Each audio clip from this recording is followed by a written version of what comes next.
Boa tarde, Sr. Ministro do Ambiente, Ordenamento do Território e Energia, Dr. Jorge Moreira da Silva, minhas senhoras, meus senhores, em nome da Visão e do Grupo Empresa, também em nome da Sociedade Ponte Verde, da EDP, gostava de dar a todos as boas-vindas a esta nossa conferência de debate. Este é um encontro que estará sobretudo focado nas oportunidades que a economia verde está a criar no mundo em geral, em particular em Portugal, e vamos tentar perceber, debater o que é que Portugal deve fazer para tirar o melhor partido possível, o melhor proveito deste novo paradigma de crescimento económico, que obviamente estará e deverá cada vez mais estar enquadrado ou por princípios de sustentabilidade, quer económica ou financeira, mas também ambiental e social. Um bocadinho de housekeeping, depois da intervenção principal do Dr. Jorge Moreira da Silva, a quem eu passarei já o microfone daqui a muitos poucos minutos, teremos connosco no debate principal desta tarde, para além do próprio Ministro, que será também participante, o Jorge Borges de Araújo, da Associação Portuguesa de Empresas de Serviço de Energia, o Luís Veiga Martins, da Sociedade Ponte Verde, Rita Alcazar, da Liga para a Proteção da Natureza, Fernando Nunes da Silva, do Instituto Superior Técnico, e Federico Dias, do Marvis, da Estrutura de Missão para a Extensão da Plataforma Continental. Pelo meu lado, permitam-me só umas curtíssimas palavras sobre aquilo que aqui nos traz. Eu julgo que é claro para nós todos que aqui estamos que não faltam hoje razões de toda a ordem para que para que procuremos caminhos de aperfeiçoamento das economias de mercado aberto, tal como hoje as conhecemos. Isto porque, apesar de todos os êxitos que também lhes reconhecemos, todos os êxitos que estas economias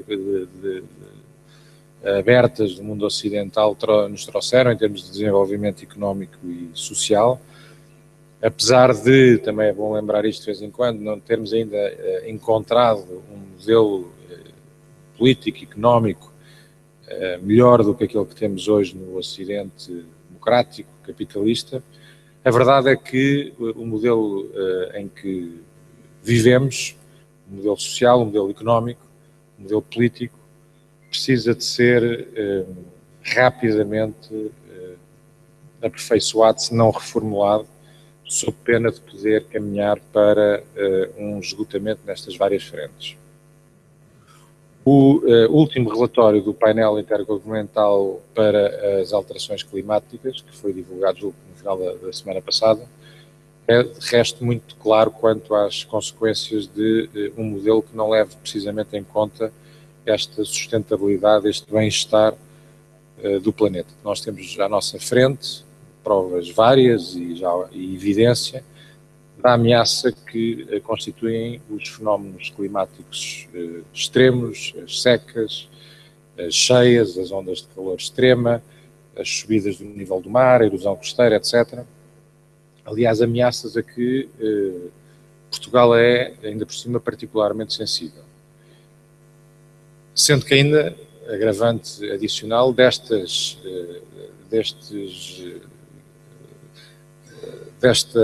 consequências, normalmente advêm ainda outros tipos de consequências sociais e políticas, conflitos, convulsões sociais, em alguns casos guerras.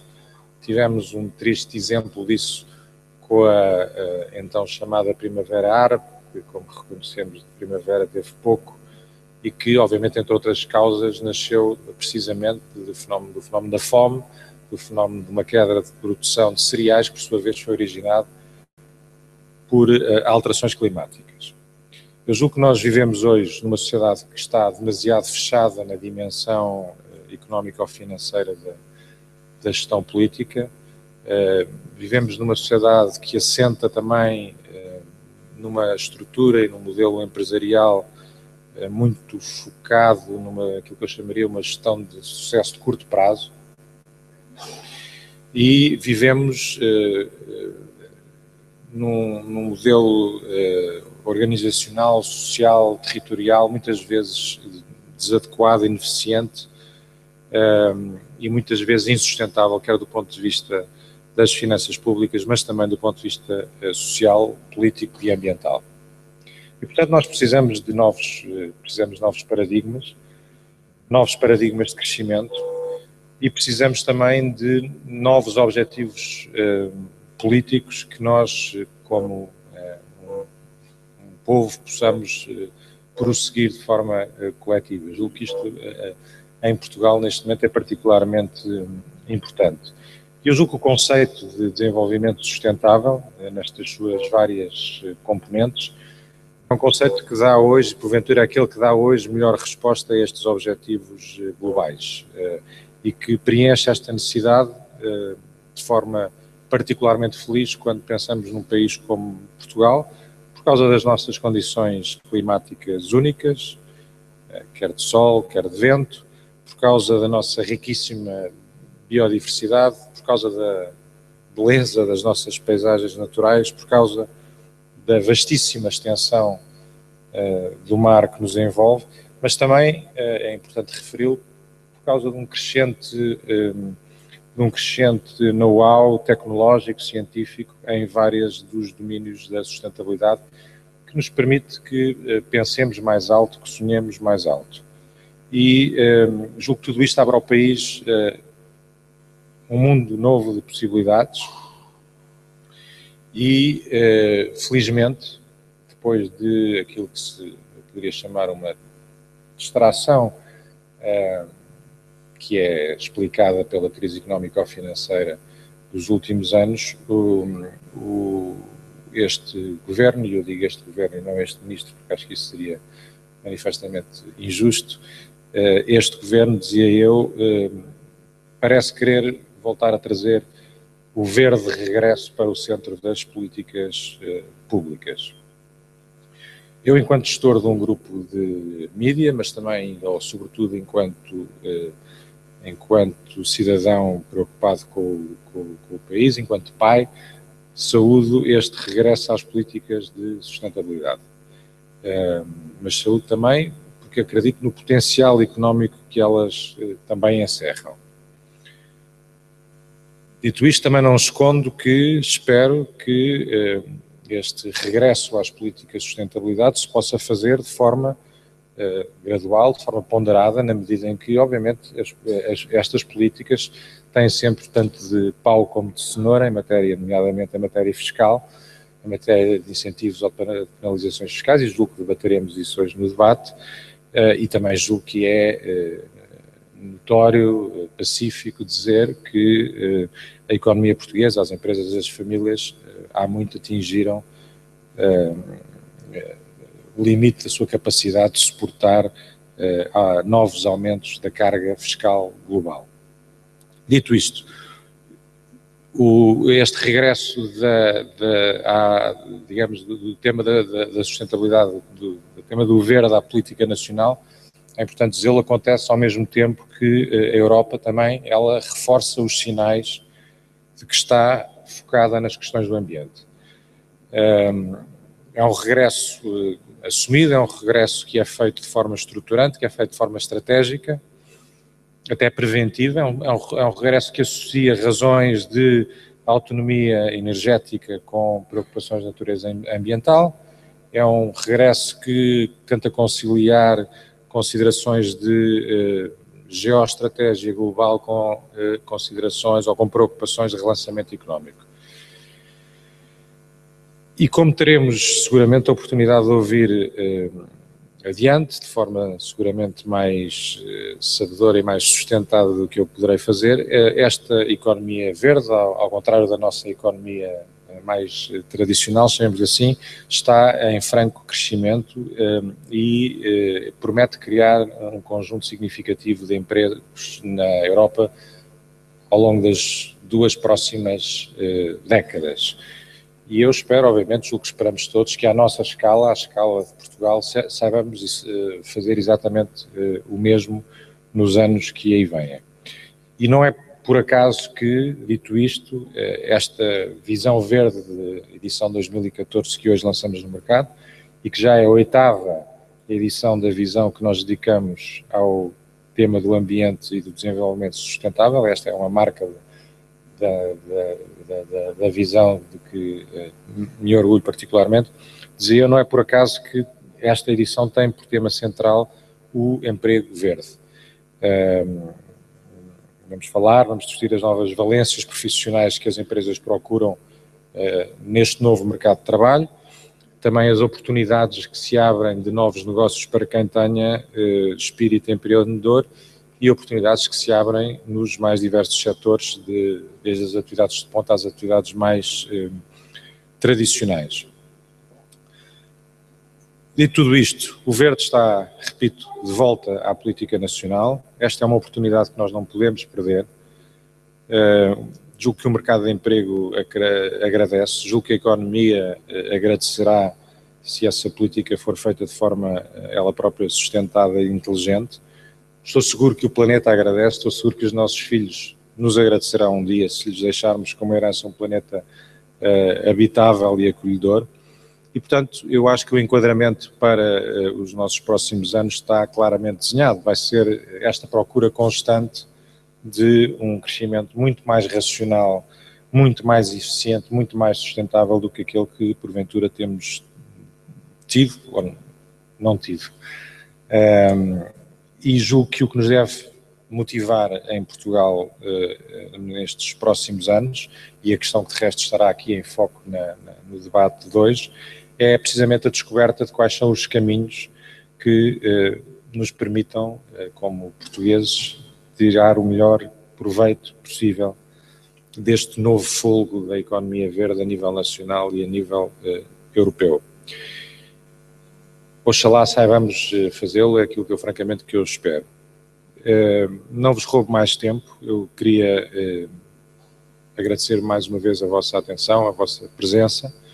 Queria agradecer especialmente ao António Mexia, CEO da EDP, ao Luís Veiga Martins, Diretor-Geral da Sociedade Ponte Verde, que são parceiros fundamentais da visão nesta iniciativa. E queria agradecer ao Dr. Jorge Moreira da Silva pelo apoio institucional que nos deu e a quem peço desde já que me substitua e que suba ao palco para iniciar a sua intervenção. Muito obrigado.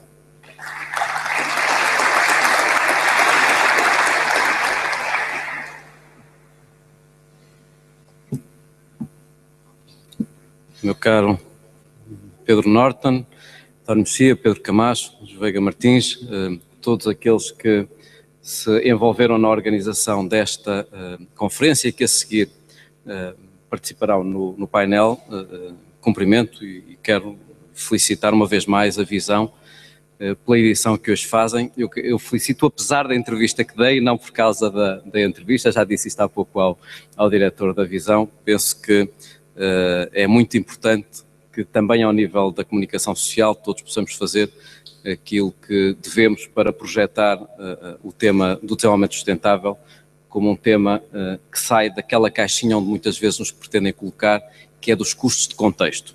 E para aqueles como eu, que há muitos anos trabalho nesta área e que acompanham em especial o tema das alterações climáticas há tanto tempo, confesso que a minha paciência para alguma dúvida e até para algum cinismo com que alguns encaram o tema da mudança climática se vai esgotando. Eu lembro-me bem do que aconteceu no último inverno e lembro-me bem também dos relatórios que sistematicamente são publicados, ainda agora o último do painel intergovernamental para as alterações climáticas, que colocam Portugal, infelizmente, no mapa dos países sobre maior vulnerabilidade relativamente à mudança climática.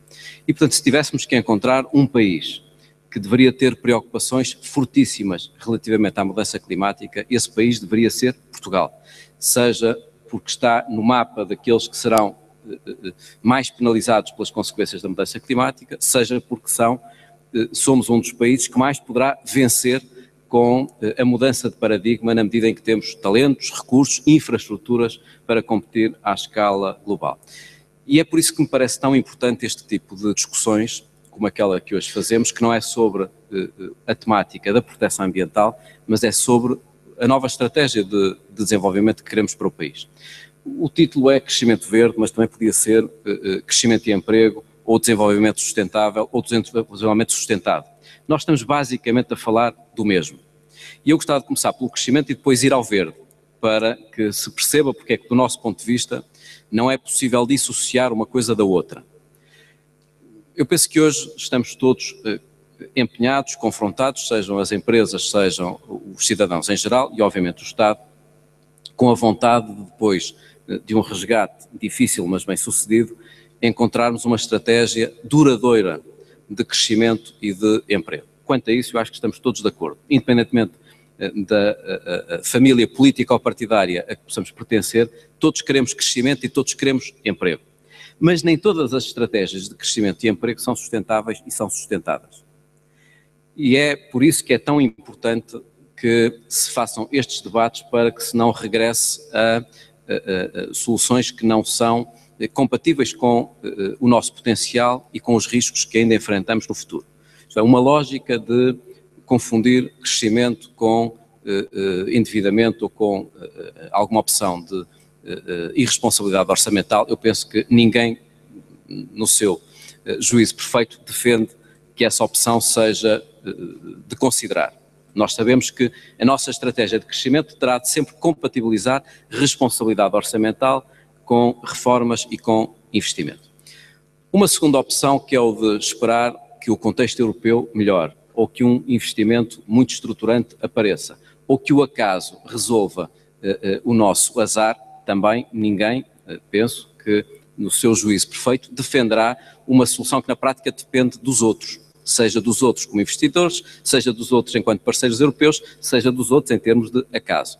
Ou uma solução do regresso ao tempo em que se confundia competitividade com anacronismo, em que se confundia competitividade com utilização intensiva de recursos, com degradação dos recursos naturais, com poluição, com mão de obra pouco qualificada, com salários baixos. Portanto, penso que todos concordaremos que a única estratégia que verdadeiramente nos interessa no plano do crescimento e no plano do emprego está assente, por um lado, na responsabilidade orçamental, mas, por outro lado, numa estratégia de reformas e de investimentos seletivos e produtivos em algumas áreas estratégicas.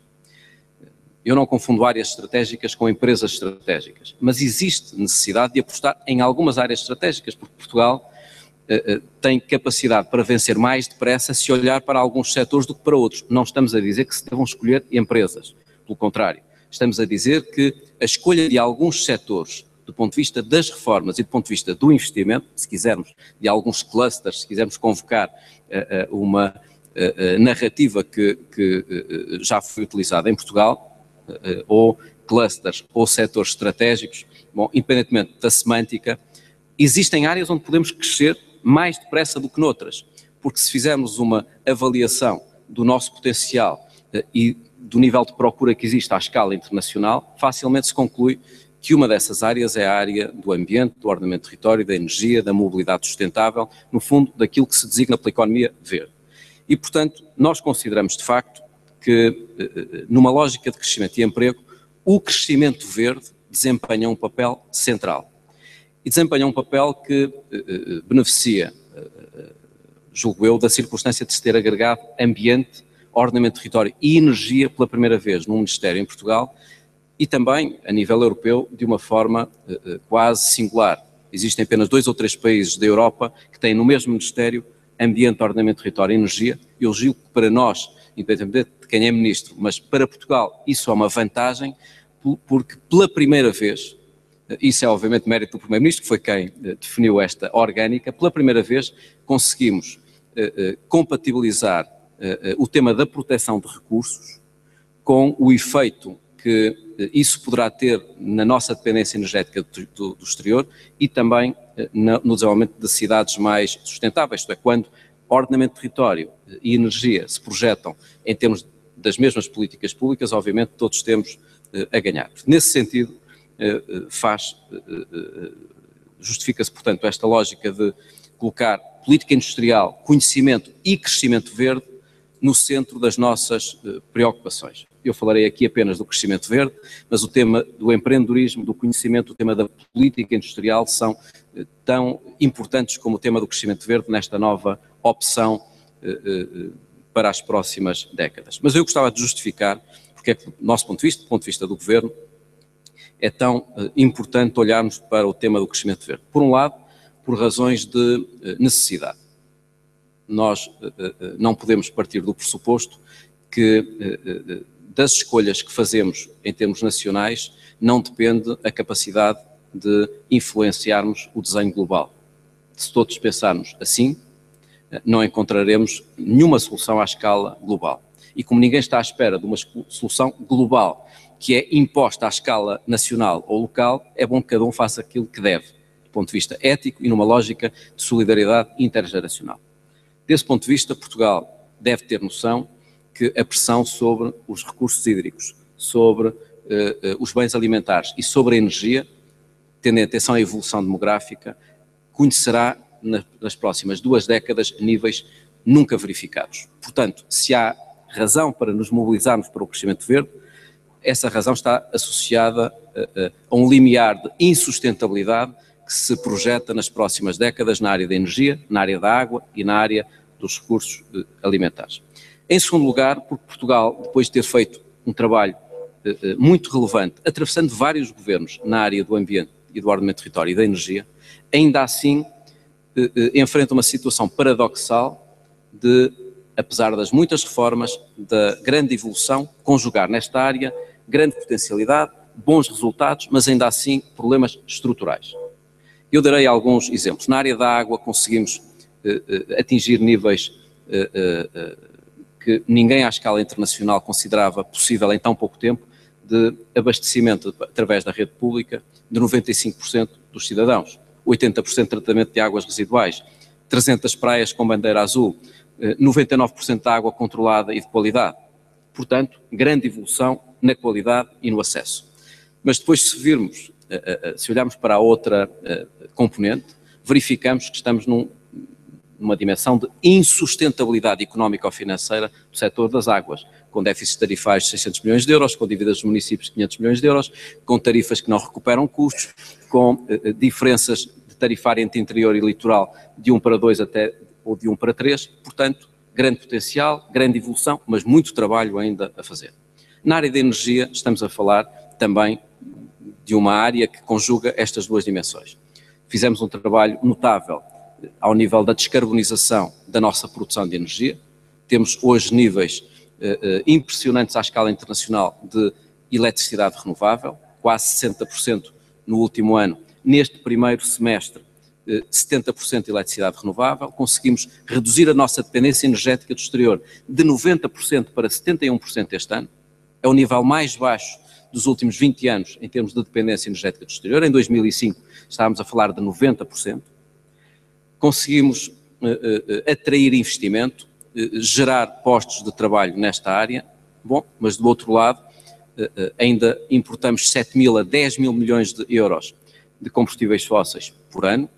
Temos um peso inaceitável de intensidade energética no PIB, de intensidade dos transportes no PIB, de dependência energética do exterior, como disse há pouco, de perda de energia nas nossas habitações e até na área industrial e, portanto, chegamos à conclusão que energia não é eletricidade e, apesar de muito trabalho feito na área da eletricidade, teremos de olhar, obviamente, para outras componentes da área da energia. Na área dos resíduos, e fazendo também a ligação a uma das entidades que colabora nesta conferência, a Sociedade Ponto Verde, Portugal conseguiu eliminar as lixeiras, conseguiu introduzir a temática da reciclagem e da reutilização, mas hoje ainda depositamos 54% dos nossos resíduos em aterro e utilizamos 466 sacos plásticos por habitante por ano, o que é mais do dobro da média europeia. Eu com isto quero dizer é que uma das razões, é portanto a segunda, para justificar que nos mobilizemos no crescimento verde, está relacionado com o facto de, apesar de uma grande evolução e dos governos nesta área não fazerem uma lógica de terra queimada e, portanto, em regra, o governo que se segue tira partido do governo que antecede e, obviamente, implementa reformas, mas não destrói ativos que estão connosco ao longo de vários anos, mas ainda assim é preciso mais reformismo, mais alterações, mais investimento seletivo e produtivo. E a última razão, eu penso que é mais importante neste contexto, porque eu penso que para as duas primeiras nós já estamos suficientemente mobilizados, penso que todos temos noção de que o mundo precisa de uma resposta global com lideranças nacionais e também estamos convencidos que ainda há muito trabalho a fazer na área do ambiente, dos transportes, da energia, do ordenamento do território, mas há uma área onde provavelmente nem todos os olhos ainda incidiram, que está relacionado com as grandes oportunidades económicas associadas à aposta na economia verde e no crescimento verde. A economia verde cresce à escala global a 4% ao ano. Totaliza já hoje 4 bilhões, portanto 4 trillion dólares anuais.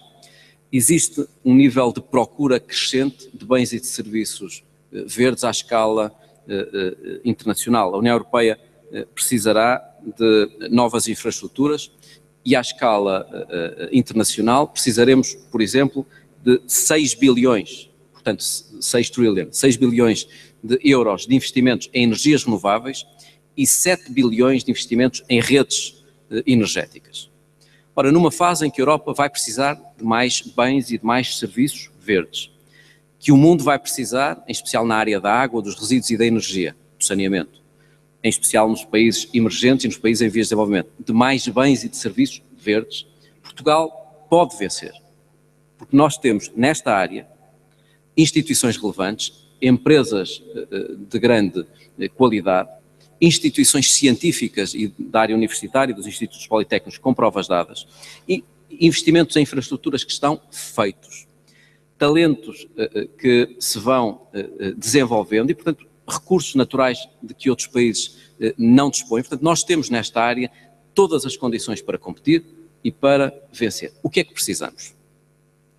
Uma vez que eu acho que quanto à justificação estamos todos de acordo. Passa a arrogância, eu penso que em relação a estas três motivações estaremos de acordo.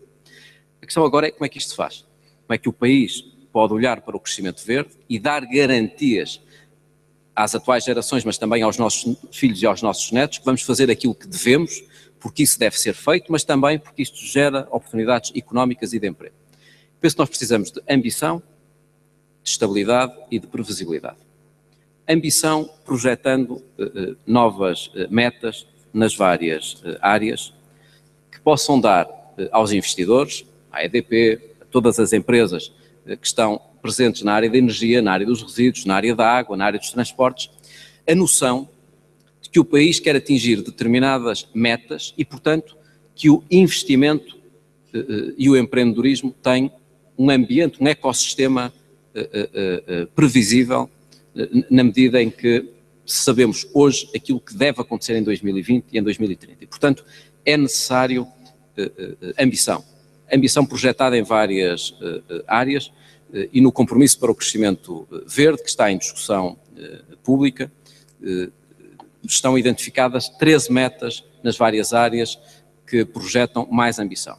Estou a falar, por exemplo, de termos um aumento do VAB verde de 5% ao ano até 2030, de duplicarmos os postos de trabalho verdes até 2030, de aumentarmos as exportações verdes em 5% ao ano, de reduzirmos as perdas de água, pasme-se, de 40% hoje para cerca de 20% até 2020 e depois 15% até 2030, de passarmos de uma meta de renováveis de 31% em 2020, do consumo final de energia, para 40% em 2030, reduzirmos o nosso consumo de energia para níveis de eficiência energética de 30%, quando a média europeia para 2020 é de 20%, de na reabilitação urbana passarmos de níveis de apenas 7% de volume de negócios na construção civil alocado à reabilitação urbana para 25%, a média europeia é de 37%, e aumentarmos a nossa produtividade de materiais em 30%. Isto é, eu estou apenas a dar alguns exemplos. é possível, é desejável, é necessário identificar novas metas, uma nova ambição para 2020 e para 2030. Mas existe uma segunda dimensão, que é da tal estabilidade e da previsibilidade. E nós não nos podemos dar ao luxo, se este setor é estratégico, e eu julgo que é, de estarmos sistematicamente a recomeçar políticas sempre que muda um governo. Eu penso que devemos isso aos portugueses, devemos isso ao objetivo de crescimento e emprego, e é essa lógica que nos está a mobilizar neste debate sobre o crescimento verde. Este documento está a ser debatido por uma centena de associações que fazem parte da Coligação para o Crescimento Verde. Penso que a sociedade civil, como se costuma dizer, está mobilizada para este objetivo de discutirmos as 83 iniciativas, mas agora é necessário também que no espaço político-partidário se possam gerar estes compromissos. Eu deliberadamente chamei este documento Compromisso para o Crescimento Verde, porque acho que, de facto, nesta área é perfeitamente possível alcançar este nível de comprometimento que é decisivo para os cidadãos, para o Estado e para as empresas. Eu não quero amassá-los com a lista dos vários temas que fazem parte do documento. Isso seria, de facto, um exercício muito pouco sustentável. Mas existem duas áreas que, por razões de atualidade, eu gostava de incluir nesta temática. Uma é da energia, outra é da fiscalidade. E o Pedro Norton falou de ambas e, portanto, deu o mote para que eu possa referir-me às duas matérias. Relacionando, desde logo, isto com o Acordo Clima-Energia celebrado em Bruxelas há 2 semanas. Como saberão, o governo português empenhou-se, o primeiro-ministro empenhou-se de uma forma decisiva no último Conselho, numa matéria que vínhamos trabalhando desde há um ano de uma forma muito ardilosa e eu penso que muito determinada. E aqueles que conhecem os meandros das negociações, nomeadamente desta questão da negociação europeia, sabem bem que ou um país atempadamente defende uma visão que é não só boa para si, como é boa para todos, ou fica, no último dia, dependente apenas da boa vontade dos outros para ter os seus objetivos consagrados. E, portanto, Portugal apresentou uma visão que não era para Portugal, era uma visão europeia para clima e energia para 2030 e foi o primeiro país, há cerca de um ano, que apresentou 4 metas para este pacote de clima e energia. Durante muito tempo, nós temos confrontado e defrontado com esta dificuldade que é sermos uma verdadeira ilha energética, Portugal e Espanha, de termos níveis de interligações com França de 1,5%, quando 80% dos países europeus têm mais de 30% de interligações. Portanto, nós não só temos um problema de injustiça relativa, porque 80% dos países têm 30% de interligações, como temos mesmo um problema de credibilidade da política energética europeia, porque lá atrás, em 2002, celebrou-se um acordo que falava de 10% de interligações até 2005. Falhamos em 2005, falhamos em 2010, falhamos em 2014. E nós fomos dizendo, quer à Troika, quer aos vários Estados-membros e à Comissão Europeia, que nós tínhamos feito a nossa parte.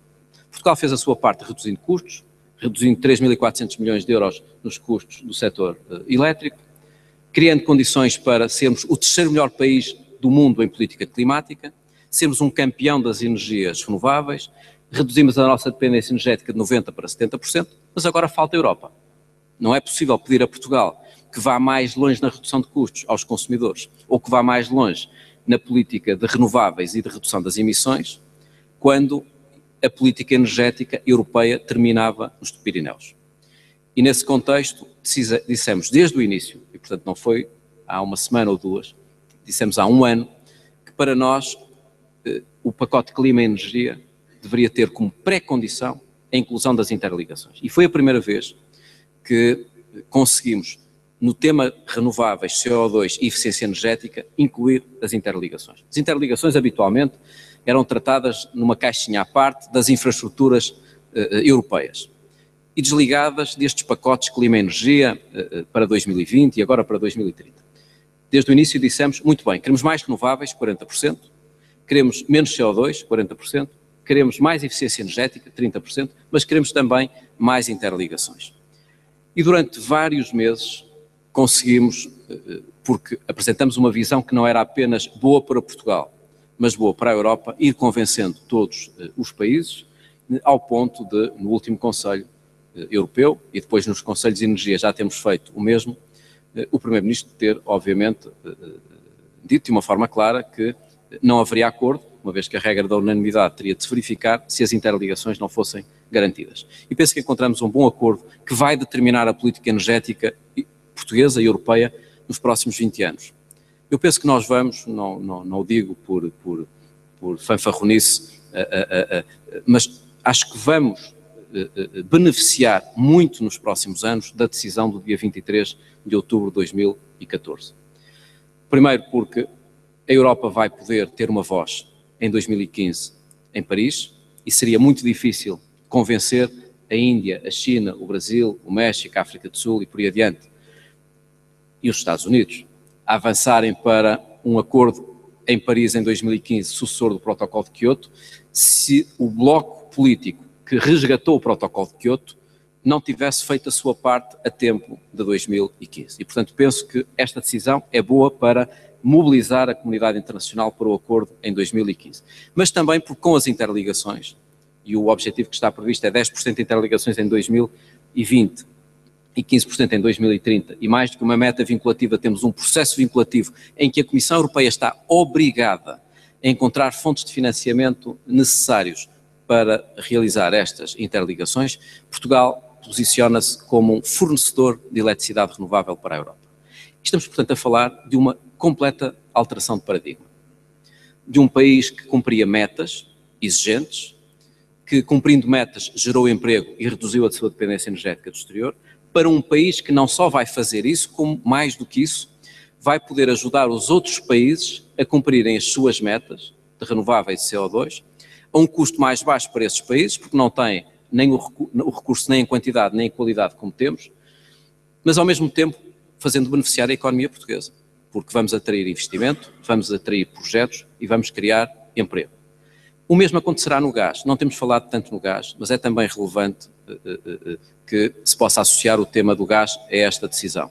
Esta decisão europeia também coloca a Península Ibérica como um hub de gás da União Europeia e com os atuais 7 terminais de LNG que temos em Portugal e em Espanha, nomeadamente o de Sines, poderemos substituir, desde que existam mais interligações, 40% das importações de gás da Rússia. E nós sabemos em que medida é que isso é tão relevante para a segurança energética europeia no atual contexto.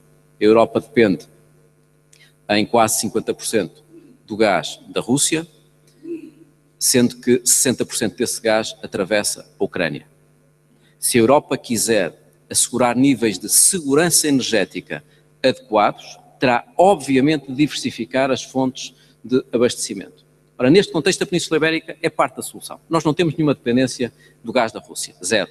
Mas nós podemos, com os 7 terminais de LNG, receber gás que é exportado para a União Europeia e que permite substituir 40% do gás importado da Rússia. Qual é a vantagem para os consumidores portugueses desta nova abordagem? É baixar os preços do gás, porque nós temos hoje uma utilização não permanente, de 1/3 apenas, dos terminais, do terminal de Sines, e temos também infraestruturas de gás que não estão plenamente utilizadas. Se houver uma maior utilização das nossas infraestruturas, isso significa uma boa notícia para os consumidores de gás industriais e domésticos portugueses. Eu, obviamente, gostava de associar também a esta abordagem a temática da mobilidade elétrica, e não desenvolverei o tema dos combustíveis, o tema do autoconsumo. Existem várias reformas que temos vindo a fazer na área dos combustíveis com preço de referência, promoção do autoconsumo, mas eu gostava de falar da mobilidade elétrica um minuto, porque nós podemos, na mobilidade elétrica, tirar a mesma vantagem obtida nas renováveis. Eu tenho dito várias vezes que, e aí terei aqui uma pequena divergência com o Pedro Norton, que a diferença não está tanto em apostarmos, e portanto é um problema apenas de comunicação e de percepção, não está tanto em apostarmos nas energias renováveis ou na sustentabilidade, está em saber se podemos compatibilizar isso com a competitividade.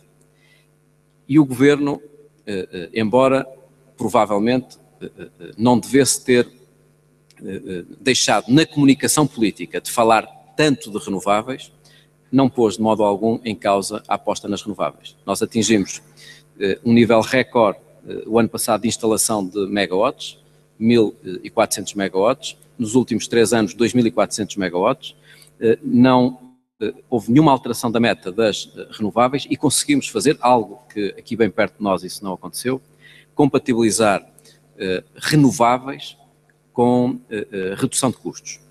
E essa foi a maior garantia de que preservávamos o setor das renováveis, mas ao mesmo tempo criávamos condições para reduzir os custos e evitar aumentos das tarifas, que seriam de 13% ou 14%, e são na prática apenas de 1,5% a 2% até 2020, e o apenas é obviamente com uma fortíssima, com aspas muito fortes, porque é óbvio que ninguém gosta de aumento nas tarifas, mas é importante comparar esse aumento das tarifas com o que seria se não tivéssemos feito aqueles cortes. Na mobilidade elétrica devemos fazer o mesmo. O que eu quero com isto dizer é que mais do que sabermos se apostamos ou não nas renováveis, é saber se conseguimos ter essa aposta de uma forma compatível com a dimensão custo e com a dimensão competitividade. E é aqui que na mobilidade elétrica também estamos fortemente empenhados numa solução sustentável e competitiva. Em primeiro lugar, removendo as barreiras no carregamento. Aqueles que utilizam os carros elétricos sabem que não é possível vivermos apenas com a rede pública. Nós não temos tempo para estarmos 6, 7 ou 8 horas a carregar o nosso carro na rede pública e por isso alteramos o regime jurídico, passando a privilegiar o carregamento doméstico e nos locais de trabalho. Eu julgo que vão surgir vários operadores de mobilidade elétrica que nos vão bater à porta em nossa casa com produtos de carregamento elétrico em casa, tal como acontece com o setor das telecomunicações, ou então ligamos à nossa tomada de 15 amperes, hoje já o podemos fazer em nossa casa. A segunda barreira era o preço. Os veículos elétricos ainda têm um preço muito superior aos veículos convencionais. E demos agora um primeiro passo com a fiscalidade verde, porque vamos incentivar os veículos elétricos e os híbridos plug-in com um desagravamento fiscal e, por outro lado, com incentivos ao abate. Mas há uma terceira dimensão que é mais difícil, que é cultural. Muitas empresas e muitas pessoas não estão ainda convencidas de que é possível gerir frotas, incluindo carros elétricos e carros híbridos plug-in. E aqui a administração pública tem de dar o exemplo.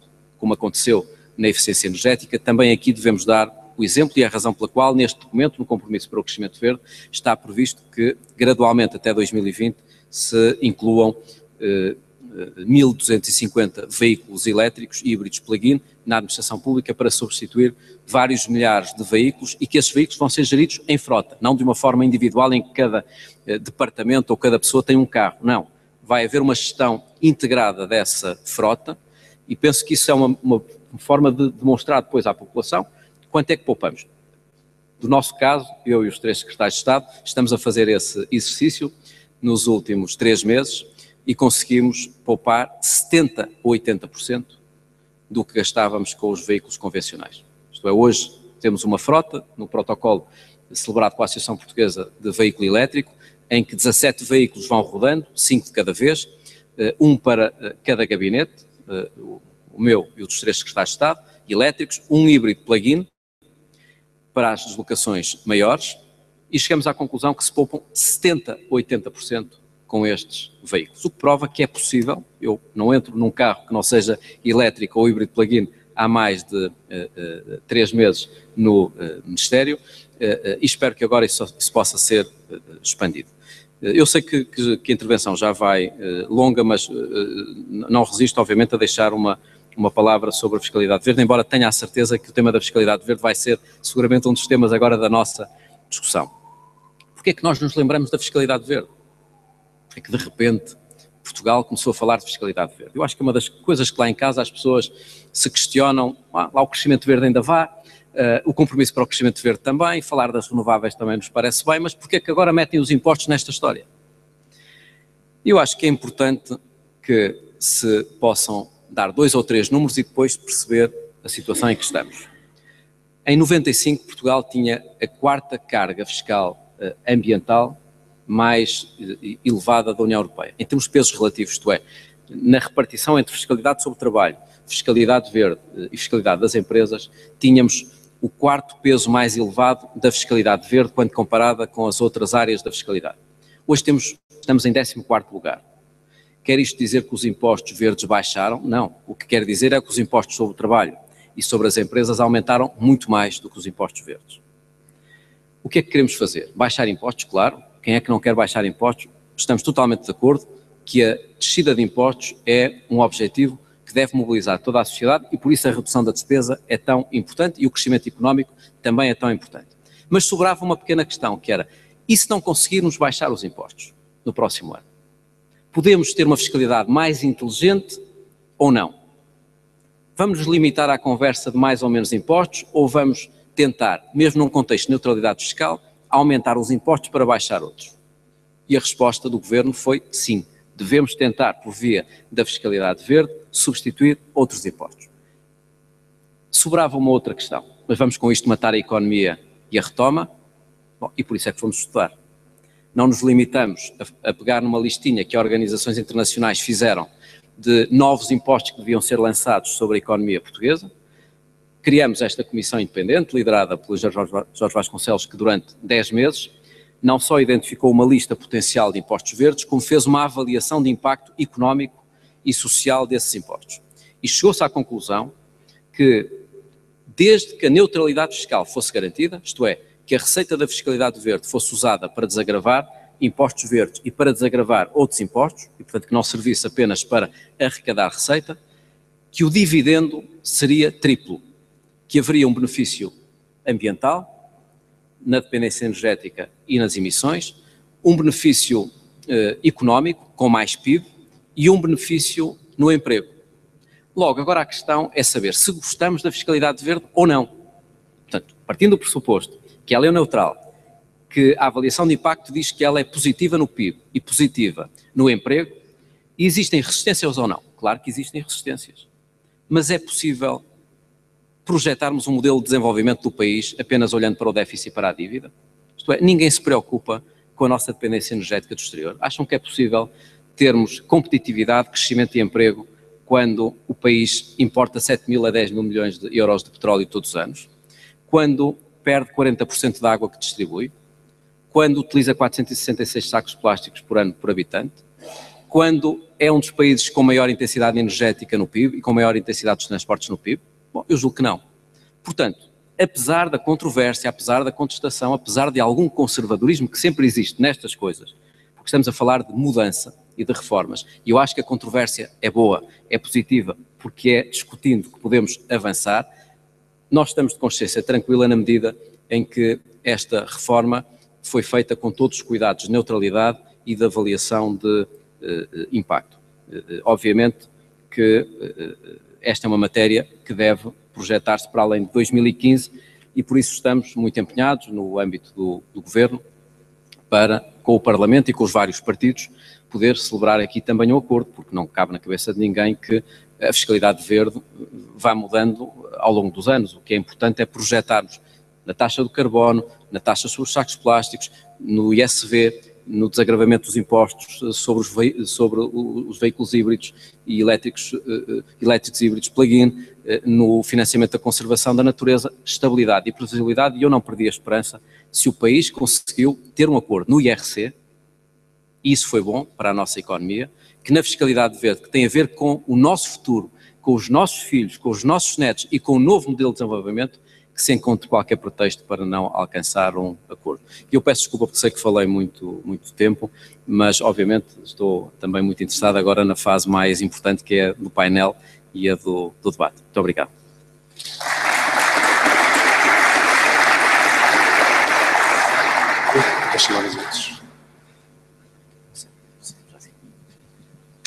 Muito obrigado, Sr. Ministro. Queria começar por chamar então os outros oradores. Portanto, Dr. Luís Veiga Martins, Doutora Rita Alcazar, da LPN, Dr. Luís Veiga Martins, da Sociedade Ponte Verde, Diretor-Geral,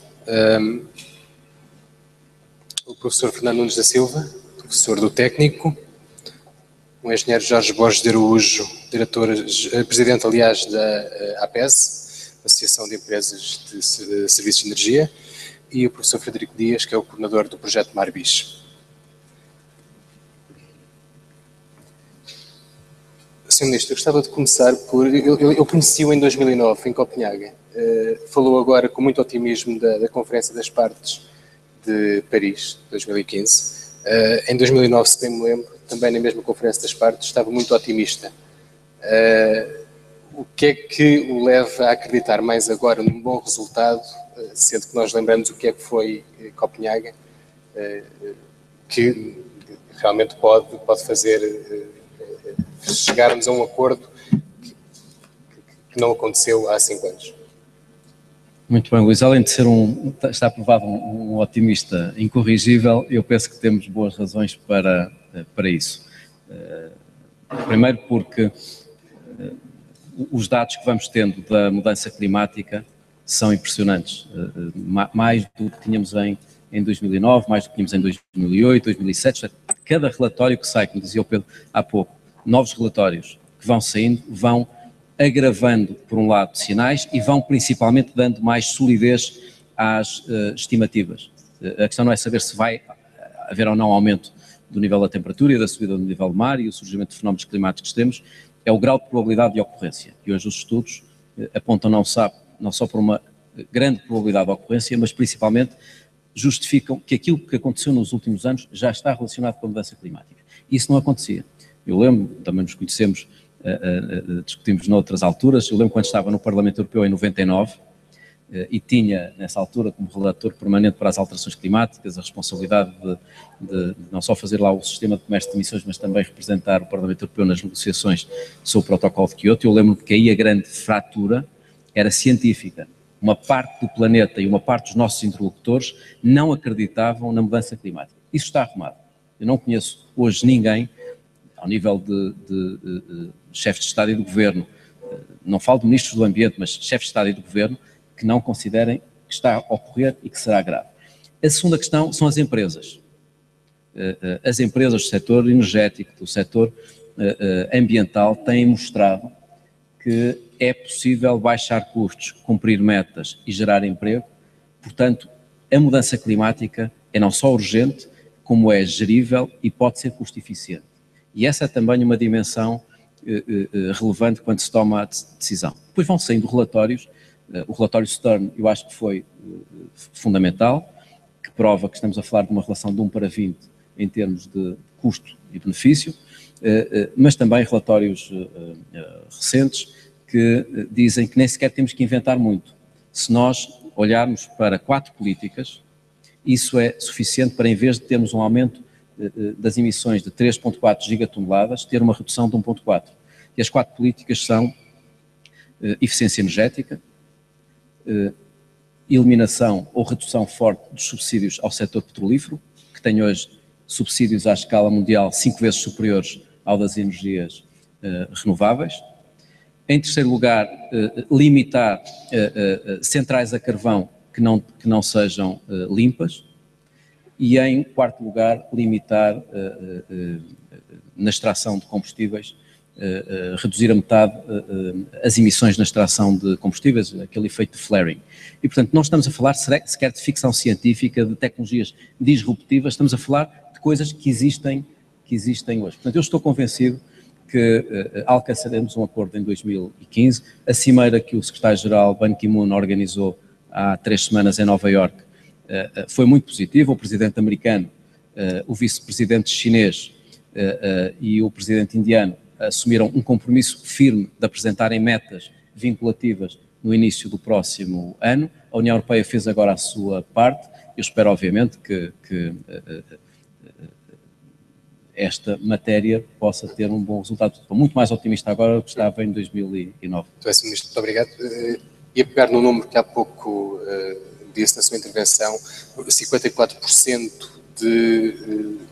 dos nossos resíduos que ainda vão para aterro, para dar a palavra ao Dr. Luís Veiga Martins. Isto significa que ainda há muito para fazer neste setor? Boa tarde. Sim, na realidade há muito, mas muito foi feito. E como disse o Sr. Ministro na sua intervenção, ao longo dos últimos 20 anos, independentemente do governo que esteve presente e a liderar o país, a estratégia manteve-se e podemos considerar, e é o caso português, em matéria de gestão de resíduos, é considerado um caso de sucesso e tem levado a que muitas outras geografias, e naturalmente, principalmente quando falamos dos países de língua oficial portuguesa, venham beber aqui em Portugal tudo aquilo que foi feito, porque na realidade falou-se há 20 anos atrás, Portugal ainda tinha lixeiras a céu aberto, e passado pouco tempo conseguiu rapidamente converter todas essas lixeiras em aterros e conseguiu rapidamente também ao longo destes 20 anos aumentar a taxa de reciclagem em dos diversos fluxos de resíduos. Naturalmente que as embalagens tiveram aqui um papel muito importante, simplesmente porque se olharmos para os resíduos urbanos, cerca de 1/4 dos resíduos produzidos em nossas casas são de embalagens, cerca de 50% são indiferenciados, são resíduos orgânicos, e o que resta, o restante 1/4, é uma panóplia de diferentes tipos de resíduos. E, portanto, mesmo a nível europeu, depois da diretiva quadro de resíduos, a primeira diretiva que foi feita, que foi publicada a seguir de um fluxo específico de resíduos, foi o das embalagens, exatamente para representar 1/4 dos resíduos urbanos em Portugal. Mas muito foi feito e ainda recentemente, no final de 2011 e em 2012, a Sociedade Ponto Verde promoveu um estudo exatamente para se perceber um bocadinho qual é que é o impacto, porque tudo isto, quando se fala de reciclagem, quando se fala em ambiente, há sempre aqui um lado muito romântico, um lado muito emocional, e muitas vezes as pessoas não se apercebem, e quando eu falo das pessoas não me refiro apenas à população, refiro-me até a quem está a tomar decisões, a quem está nas suas empresas, o impacto que isto pode ter claramente a nível de emprego, a nível de geração de emprego, a nível da economia, do contributo para o PIB, e também a nível, e quando nós falamos do PIB, se pensarmos só nas embalagens, o contributo que as embalagens têm é cerca de 70 milhões de euros para o PIB, a criação de emprego, também de milhares de postos de trabalho. E estamos a falar apenas da embalagem, porque se olharmos para os resíduos sólidos urbanos, então os valores são muito mais significativos. E claramente, e falávamos aqui de alterações climáticas, não podemos esquecer também o impacto a nível ambiental que tem em termos de emissões de CO2 evitadas. Se falarmos no caso das embalagens, que são cerca de 116, 120 quilotoneladas de emissões de CO2 evitadas, vamos multiplicar por 5 quando falamos ao nível dos resíduos sólidos urbanos, e então, tendo em conta as metas que estão no Plano Estratégico de Resíduos Sólidos Urbanos para 2020, então o impacto a nível da economia verde é significativo. E foi esse estudo, foi essa análise que foi feita juntamente com o Instituto Superior Técnico, exatamente para tirar essa parte romântica dos resíduos e para estarmos a falar de coisas concretas, de números, que no final do dia é disso que nós vivemos. Esse setor tem crescido também ao nível dos empregos e espera-se que continue a crescer?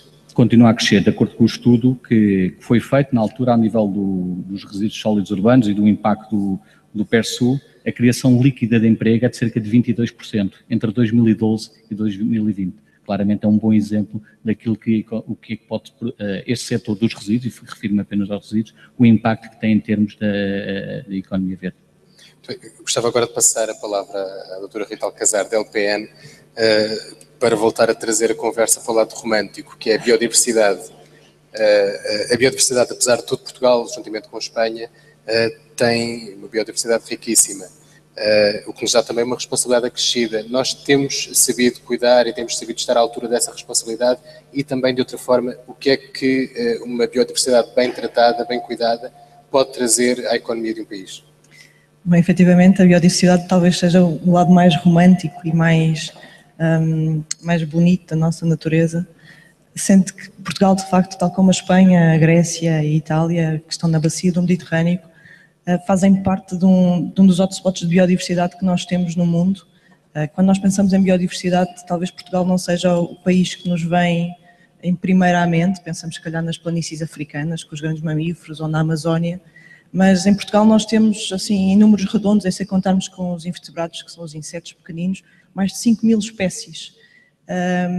E estas espécies significam também que temos uma parte significativa do nosso território que está classificada como Rede Natura 2000 no âmbito da Rede Europeia de Espaços Naturais, o que mostra a importância que Portugal tem em termos de biodiversidade na Europa e a responsabilidade que temos associada a este património natural único que aqui temos.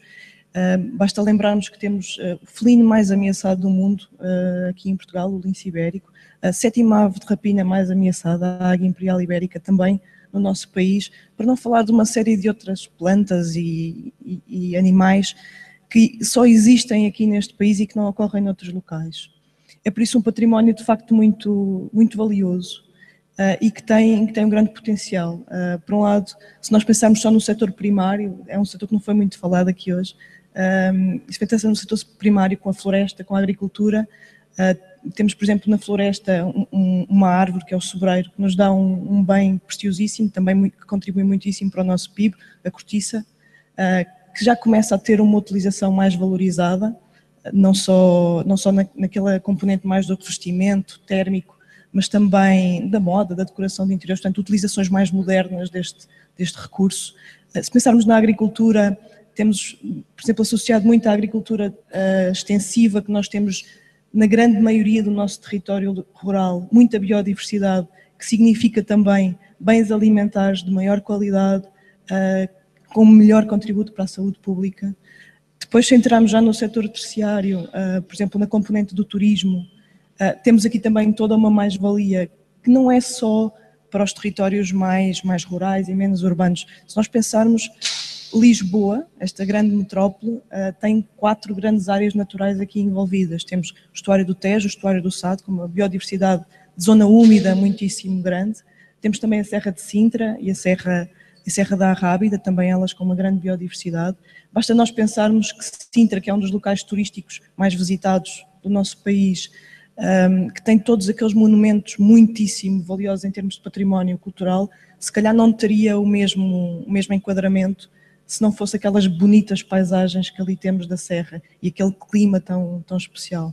Portanto, o turismo aqui associado, de facto, à componente da biodiversidade é um desses exemplos. Embora nós aqui talvez necessitemos de alguma capacitação em termos do território.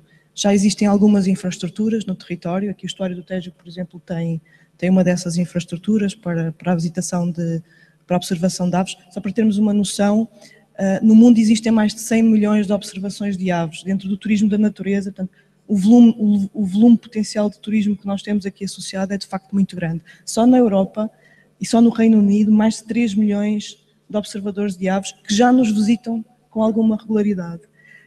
E de facto ter as infraestruturas no território que permitam fazer esta visitação é importante. Já temos alguns casos, mas noutros casos temos alguma necessidade de uma melhor capacitação do território, ou seja, temos que dotar o território de recursos humanos habilitados e capazes de fazer o acolhimento específico nestas áreas e capazes de fazer de guias para estas pessoas que nos visitam. Será que posso aproveitar para voltar a passar a palavra ao Sr. Ministro para que ele nos diga se o natural.pt é uma forma de tentar transformar essa riqueza natural em riqueza, digamos, artificial? Muito obrigado. Eu, de facto, não falei da biodiversidade, mas é uma das situações paradoxais em que somos riquíssimos, como muito bem disse, mas estamos também muito ameaçados, mas verdadeiramente as pessoas que vivem nas áreas protegidas ainda não retiraram valor económico e social da circunstância de estarem em nosso nome, daqueles que não vivemos lá, a proteger aquele território. E, portanto, estamos, por uma falha de mercado, na prática, a colocar essas pessoas ou numa situação de vulnerabilidade económica ou numa situação de desejo, de objetivo, de repetição de erros que fizemos em espaço urbano, porque é a única forma de alcançarem níveis de desenvolvimento económico e de emprego aceitáveis. Portanto, temos que intervir aqui em vários planos. Um dos planos é a fiscalidade. O novo regime jurídico e instrumentos de gestão do território prevê um novo regime económico ou financeiro e alguma repartição de encargos e de benefícios. Outra questão é a derrama.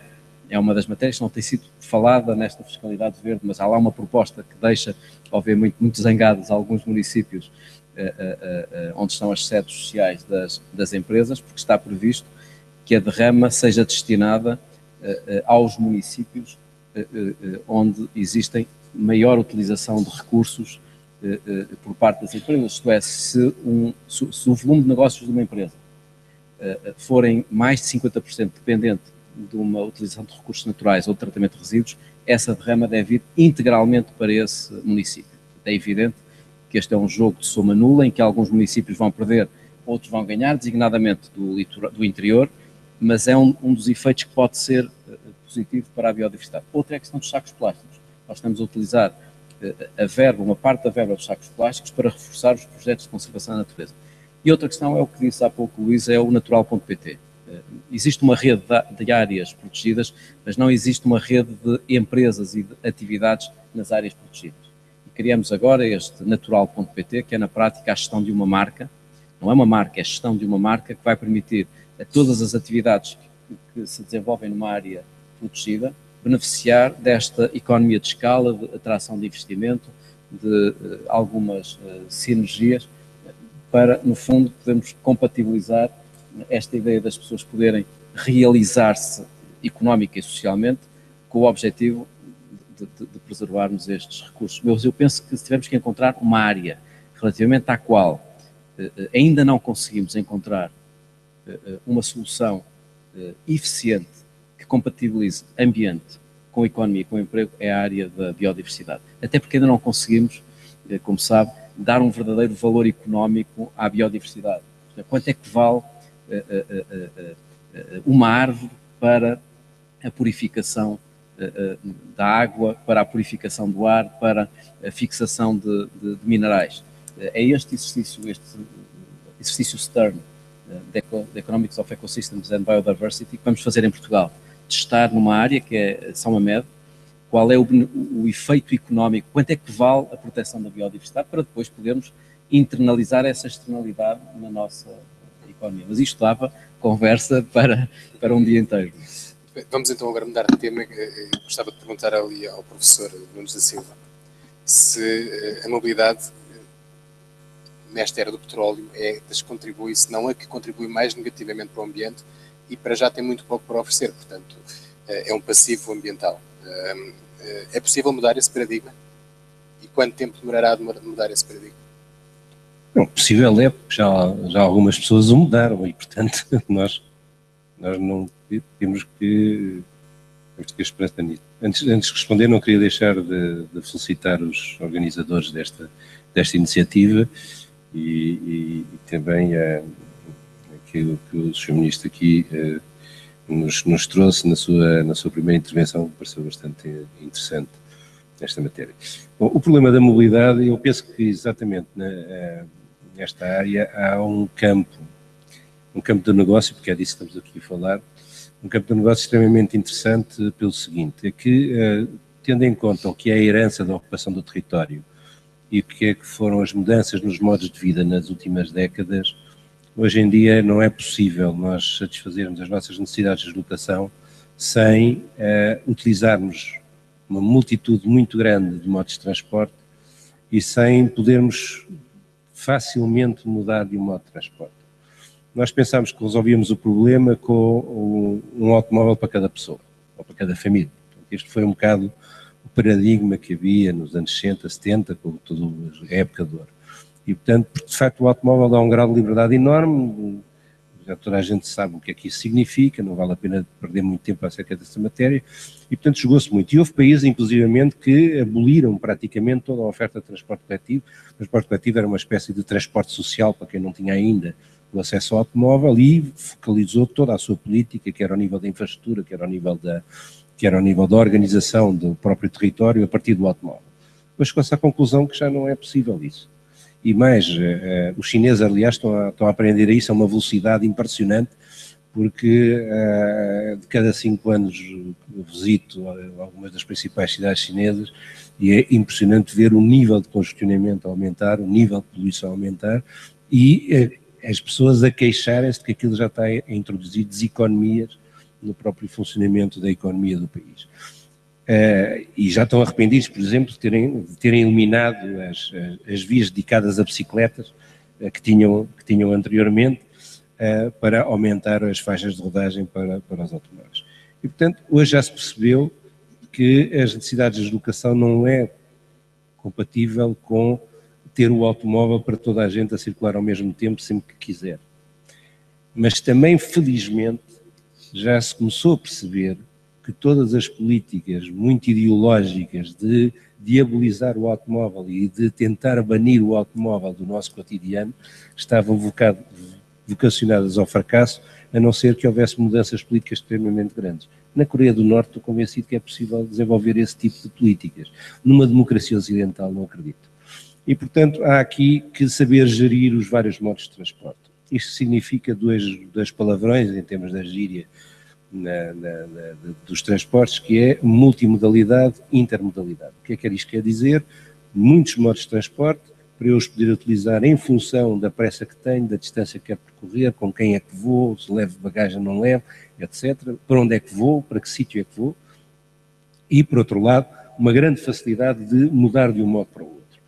Ainda ontem estávamos a discutir na SEDES, onde se está a preparar uma conferência sobre problemas de transportes, e alguém dizia que pequenas coisas que depois tornam extremamente difícil.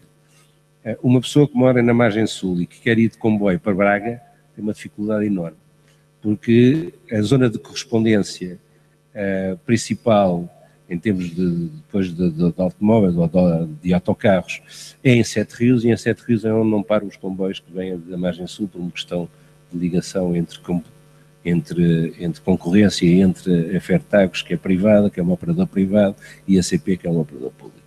E este tipo de pequenas coisas são aquelas que depois tornam extremamente difícil mudar de um modo para o outro. A facilidade com que eu posso deixar o carro junto de uma estação metropolitana para depois continuar no metropolitano para fazer os últimos 2 km da minha deslocação, ou ficar próximo de uma estação, etc. Ou pegar num automóvel mais reduzido, elétrico de preferência, dentro da cidade, porque me dá jeito na hora do almoço fazer 2 ou 3 coisas e não tenho tempo a ir, ou não tenho uma ligação boa em transporte coletivo, é extremamente importante. E, portanto, há aqui um campo enorme de utilização. A própria utilização, estávamos há pouco a falar com o colega a trabalhar nessa matéria, a própria utilização dos táxis. Vocês não sei se repararam, hoje em dia a maior parte dos táxis estão parados em praças. A Câmara Municipal de Lisboa teve que duplicar o número de lugares em praças de táxis nos últimos anos. Porquê? Porque com a subida do preço do gasóleo, com a crise económica, etc., os taxistas ficam encostados e não andam à procura do cliente como antes andavam, em que a gente parava em qualquer sítio. Hoje precisaram de parar e isso tem problemas. Algumas praças, inclusivamente, transbordam permanentemente porque não são respeitados os números de lugares que lá estão. Ora, eu posso desenvolver aplicações, e já estão a ser desenvolvidas, e algumas já estão no terreno, aplicações em que eu otimizo, a partir de um simples telefone, eu otimizo o chegar ao táxi. E permite utilizar, por exemplo, o táxi, já houve também alguns estudos interessantes nessa matéria, utilizar o táxi de uma forma combinada. Isto é, em que, para determinados trajetos, se a pessoa quiser, eu posso ter mais um passageiro, e isso em alguns países do norte da África, alguns países da Ásia, é frequentíssimo. Quer dizer, o táxi vai enchendo à medida que, porque o táxi ainda está numa escala baixa, digamos assim, da oferta de transporte. Ora, é possível algumas coisas parecidas com isso. Eu lembro que na Irlanda do Norte, quando o IRA ainda atacava fortemente, havia táxis coletivos, que era a única forma de, em segurança, a pessoa ir de Belfast para algumas periferias, porque os taxistas depois pagavam tributo ao IRA e, portanto, estavam seguros que ali não havia ataque. E, portanto, tornou-se um hábito na Irlanda do Norte as pessoas partilharem o táxi por uma razão de segurança.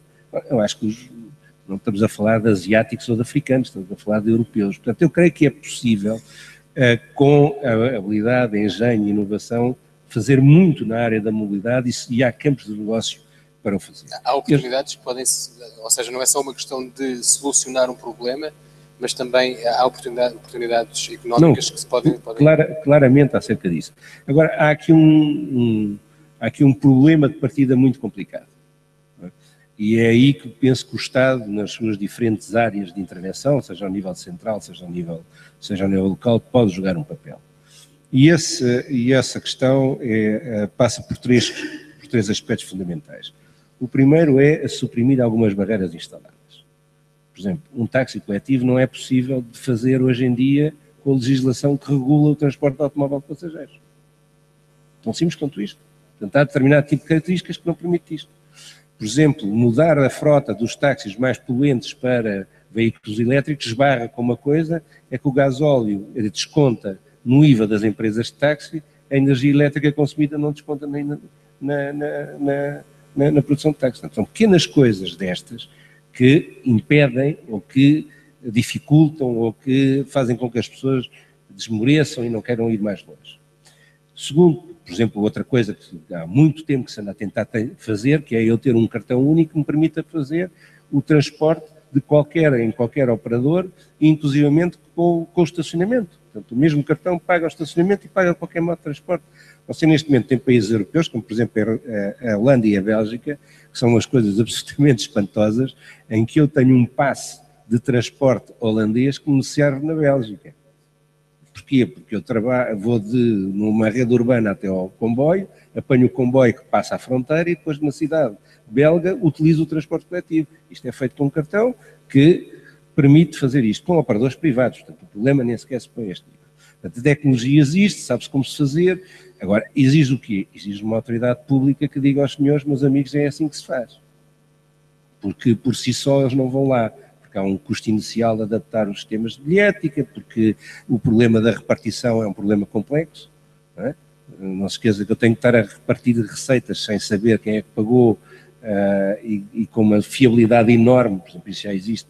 Foi um projeto que foi desenvolvido em Portugal e está a ser desvendido. O que é espantoso é que a gente desenvolveu cá o software todo e depois estamos a vendê-lo no exterior porque não temos as condições político-administrativas para o aplicar em Lisboa. Portanto, este tipo de barreiras são extremamente importantes de ser suprimidas. Depois, um segundo ponto, para não monopolizar muito, que é facilitar as aplicações. Nós temos uma tendência para legislar sobre coisas que já estão perfeitamente consolidadas, que toda a gente já sabe exatamente como é que se faz, qual é o produto que vai seguir, quem são os atores intervenientes. Ora, normalmente, os aspectos que têm a ver com a inovação na mobilidade exigem adaptações ao longo do percurso. Exigem regulamentações mais flexíveis durante um determinado período, para depois então se poder regulamentar efetivamente o acesso ao mercado, como é que a coisa se faz, etc, etc. Nós vivemos numa situação em que ou não se regulamenta nada, e veja-se a situação dos tuk-tuks em Lisboa, que estão-se a tornar uma verdadeira praga na cidade de Lisboa, ou então regulamentamos de tal maneira que ninguém consegue avançar na primeira fase com um projeto inovador, só consegue avançar com projetos que já estão testados. Este aspecto é um aspecto crítico quando nós trabalhamos ao nível da mobilidade em particular. E por último, o apoiar o arranque. Eu dou-lhe um exemplo que para mim foi sintomático. O CEITA, que é o Centro de Investigação para a Excelência da Indústria Automóvel, sediado na Maia, no Porto, desenvolveu desde o início um veículo elétrico. Ao contrário das outras marcas na altura, portanto estamos a falar há 2 anos atrás, ao contrário das outras marcas automóveis em que adaptaram os veículos que produziam a motor de combustão para um veículo elétrico, o CEITA pensou um veículo elétrico desde o início. Bom, isto permitiu fazer um veículo extremamente barato, extremamente compacto, com uma capacidade de transporte muito maior do que os outros veículos elétricos, porque as baterias foram desenhadas e foram adaptadas para isso mais. O Sr. Ministro esteve com eles no Brasil e, aliás, é mais um caso, portanto, é um caso que foi desenvolvido cá, as bicicletas elétricas foram desenvolvidas cá e depois cá não teve mercado, entre aspas, e foram vender no Brasil, e felizmente para eles, pelo menos, tiveram alguém que lhes pagasse a inovação. Eles, na altura, precisavam de alguém que lhe encomendasse 100 protótipos. 100 protótipos. Era aquilo que eles precisavam para passar da fase do protótipo a uma fase de produção semi-industrial, para depois dar o salto significativo. Eu conheço várias câmaras municipais que fizeram as suas renovações de frota, que ultrapassavam em muito os 100 e preferiram comprar os veículos das grandes marcas em vez de apoiar isto. E não foi por falta de informação, foi por vontade política de não o fazer. Ora, este tipo de responsabilidade das entidades públicas tem que ser assumida. Se nós queremos inovar em determinados momentos, temos que fazer aquilo que foi feito na energia elétrica. Temos que criar uns incentivos, temos que criar uns apoios para que aqueles que se chegam à frente, aqueles que vão desbravar o caminho, possam fazê-lo com maior segurança e com maior proveito para todos nós, porque no fundo é disso que se trata. Vamos aproveitar então que está aqui o Sr. Ministro para lhe perguntar, no documento da fiscalidade verde, quais são os pontos que atacam estes problemas de mobilidade? Bom, há um dos pontos que tem sido o ponto mais debatido nos últimos dias, mais até do que o tema dos sacos plásticos, que é dos combustíveis.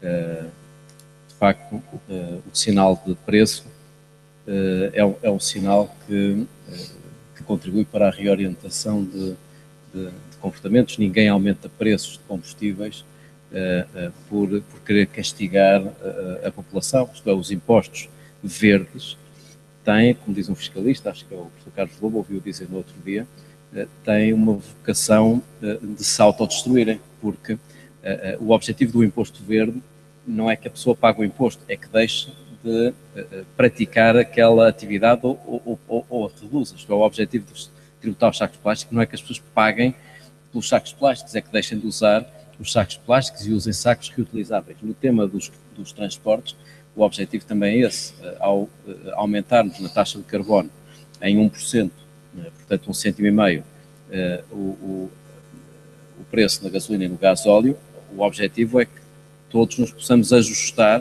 a esse sinal. E isso não é, como diz o professor Nunes da Silva, matéria não só que seja impossível, como que não tenha sido testada noutros países. Se Portugal é o 7º país da Europa que mais utiliza transportes rodoviários para produzir uma unidade de produto, unidade de PIB. Somos o 7º que mais utiliza transportes para produzir uma unidade de produto.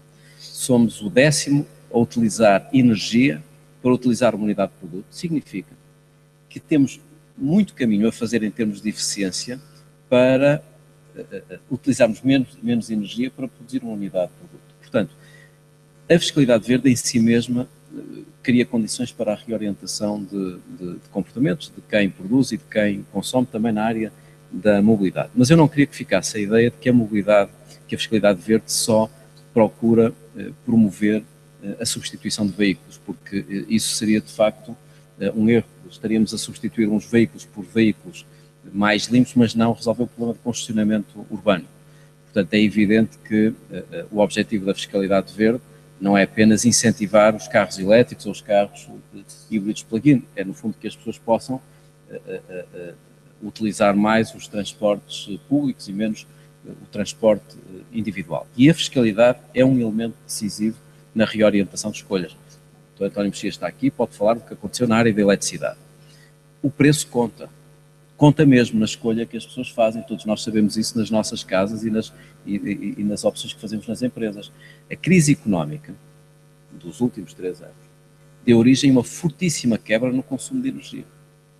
O nosso consumo de energia caiu mais do que caiu o PIB, o que significa que o primeiro impulso que existiu a uma dificuldade económica foi o de nos ajustarmos na nossa forma de produção de consumo de energia. O que é importante é que agora que o PIB está a crescer 1% e no próximo ano 1,5%, esperamos que depois muito mais, que o consumo de energia nos transportes e nas nossas casas não cresça ao ritmo do PIB e no fundo que o efeito de desacoplamento do PIB e do consumo de energia se resolva, se mantenham alguns desses benefícios. Outra questão importante também não tem sido falada, Luís, na âmbito da fiscalidade verde, é a majoração para efeitos fiscais dos gastos das empresas com combustíveis limpos nos transportes públicos e de mercadorias. Isto é, uma empresa que decida de mercadorias, decida substituir a gasolina ou o gasóleo neste caso, por gás natural veicular ou por mobilidade elétrica para transportes de mercadorias, é evidente que não é a solução ainda, mas gás natural veicular tem uma majoração fiscal, porque o gás natural veicular tem uma redução de CO2 significativa quando comparada com o combustível convencional. O mesmo acontece na mobilidade elétrica nos transportes públicos. Sabemos que para alguns percursos mais pequenos isso é possível. A fiscalidade verde não é, direi, a solução e a única solução. Também não quero que fique essa ideia de que com a fiscalidade verde temos o alfa e o ômega das políticas ambientais e de mobilidade. Mas claro que ajuda a alguma reorientação de comportamentos. Mas eu acho que é muito importante o que o professor Nunes da Silva disse, de utilização de tecnologias de informação e comunicação que nós produzimos em Portugal, tal como na eletricidade, nós somos campeões não só das energias renováveis, mas também das smart grids, das redes inteligentes. O mesmo acontece na área da mobilidade, quer dizer, o Instituto Superior Técnico, várias universidades, empresas têm capacidade de integração de tecnologia na política de mobilidade. Isso penso que é extraordinário o que algumas empresas e alguns centros de investigação fazem. Gostava de perguntar ao engenheiro Jorge Borges de Araújo se é verdade que somos campeões das energias renováveis e se no terreno já resulta em criação de emprego esse estatuto. Bom, muito boa tarde, antes de mais, e obrigado pelo convite que foi dirigido à Associação Portuguesa das Empresas de Serviços de Energia para estar aqui presente, e por outro lado também de poder estar e cumprimentar o Sr. Ministro, poder estar aqui nesta mesa redonda e os meus colegas da mesa redonda. Eu começaria por dizer que, efetivamente, é uma realidade o que diz. Foi, efetivamente, um investimento muito grande que foi feito ao nível das energias renováveis e, portanto, isso veio criar, obviamente, emprego. Foi feito muito numa lógica, obviamente, das opções que foram desenvolvidas ao longo dos últimos governos. E bem, no meu ponto de vista, eu agora ia para um outro ponto, se me permite, que eu acho que é talvez mais importante neste momento, que é criar aqui, digamos, 4 pontos fundamentais. Nós temos efetivamente um conjunto de desafios que o Sr. Ministro, obviamente, já os elencou em vários, eu ia centrar aqui só em 2 ou 3. Temos oportunidades, temos soluções, e provavelmente temos também aqui algumas opções políticas para valorizar depois estas soluções. Eu partia por alguns desafios. O primeiro é, obviamente, tem que ver com todos nós, e portanto nós temos que utilizar de forma mais racional os recursos que temos à nossa disposição, e portanto essa é a primeira linha. Temos que o fazer de forma mais eficiente e temos que, provavelmente, ao fazer isto, valorizar também este processo e também, obviamente, incluindo aqui um vetor fundamental, que é quando estamos a otimizar os recursos que temos à nossa disposição, podemos alterar o vetor, deixando de utilizar, no caso concreto, a energia, tudo que são os resíduos, os recursos fósseis, para tudo que é as alternativas renováveis. E isto é interessante porque, quando estamos a falar em energia, as oportunidades que existem são oportunidades efetivamente para quem consome energia.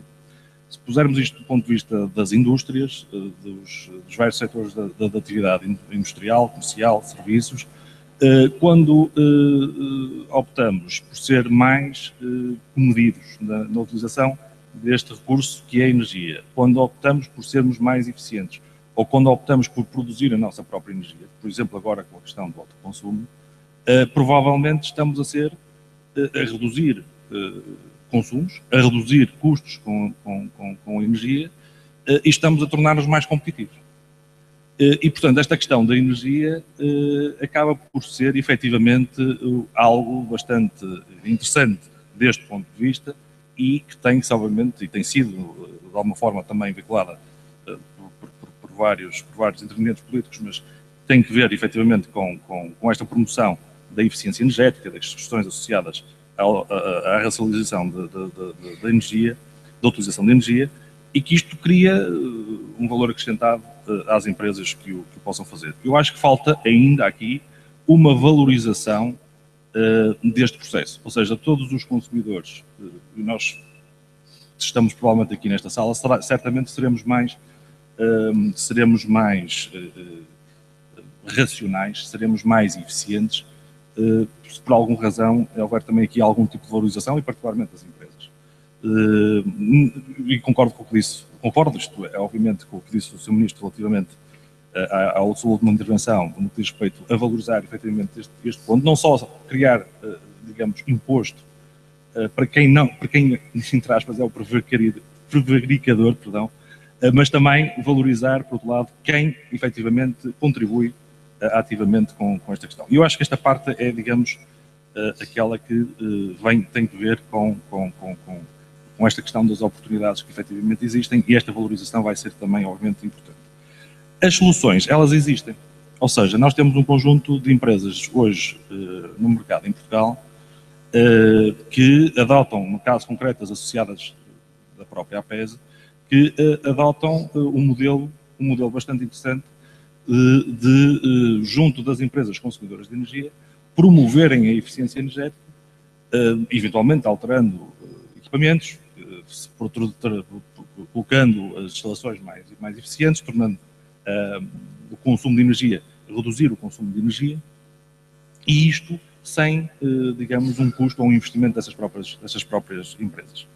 Isto é, a própria empresa de serviço de energia leva com ela modelos, eventualmente também financeiros, que podem investir neste como se foi feito na área das renováveis do ponto de vista do investimento nestas áreas. A eficiência energética é algo semelhante. Aqui o que se trata é, em vez de estarmos a vender energia, estamos digamos, a reduzir o consumo. Falamos mais tecnicamente daquilo que normalmente se apelida do negawatt, ou seja, aquilo que não é consumido, mais do que aquilo que é produzido. Estas soluções existem.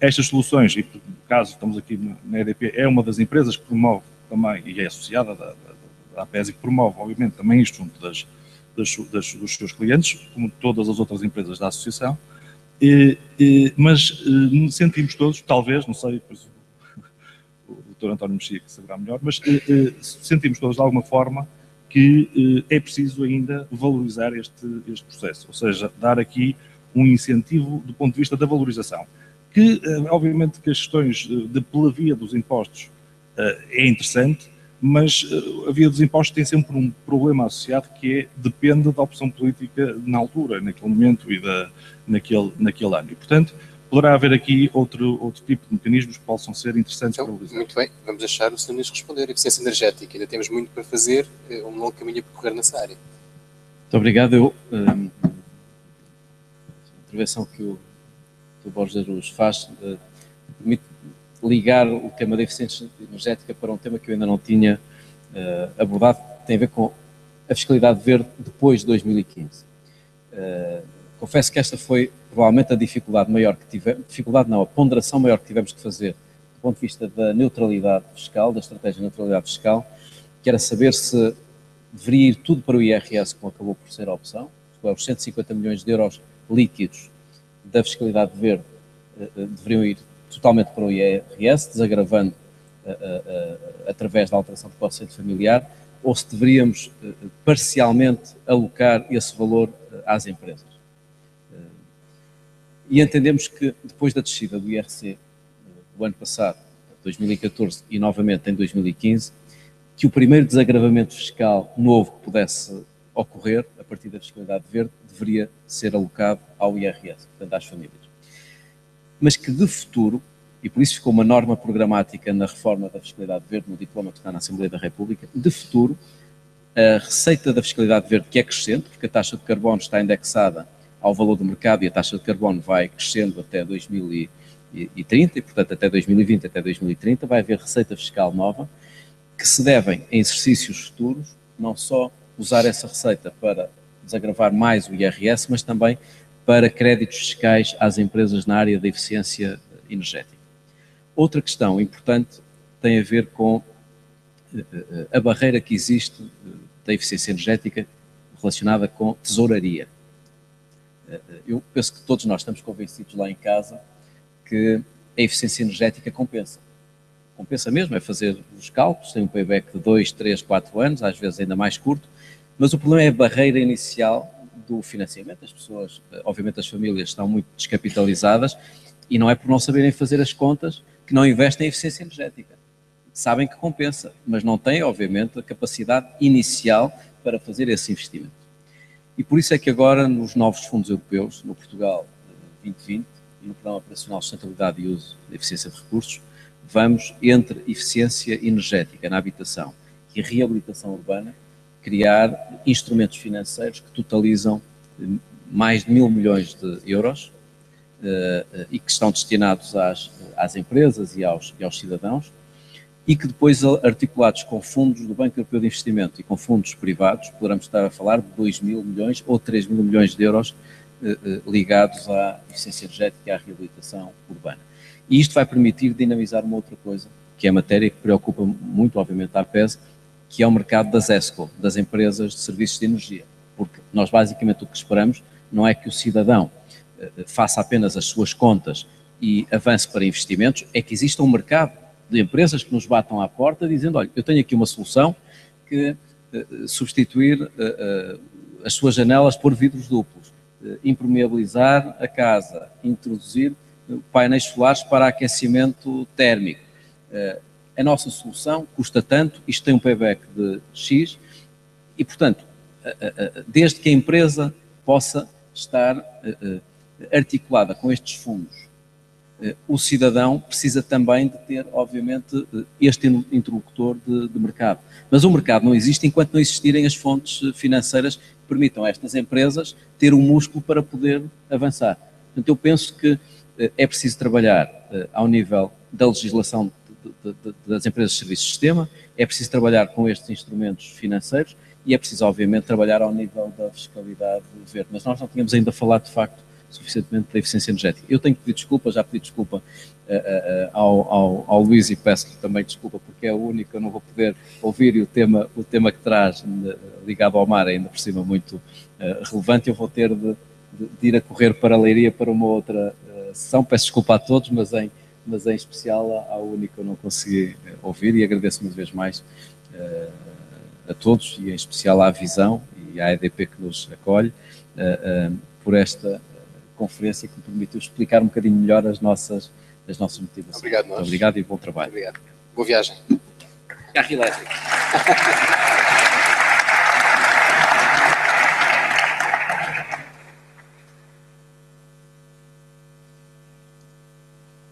Muito bem, professor Frederico Dias. Falta o mar, acho que acabamos em grande. O mar que esteve na origem de muita coisa boa que aconteceu em Portugal há 600 anos. Isto parece que estamos a regressar. A extensão da plataforma continental.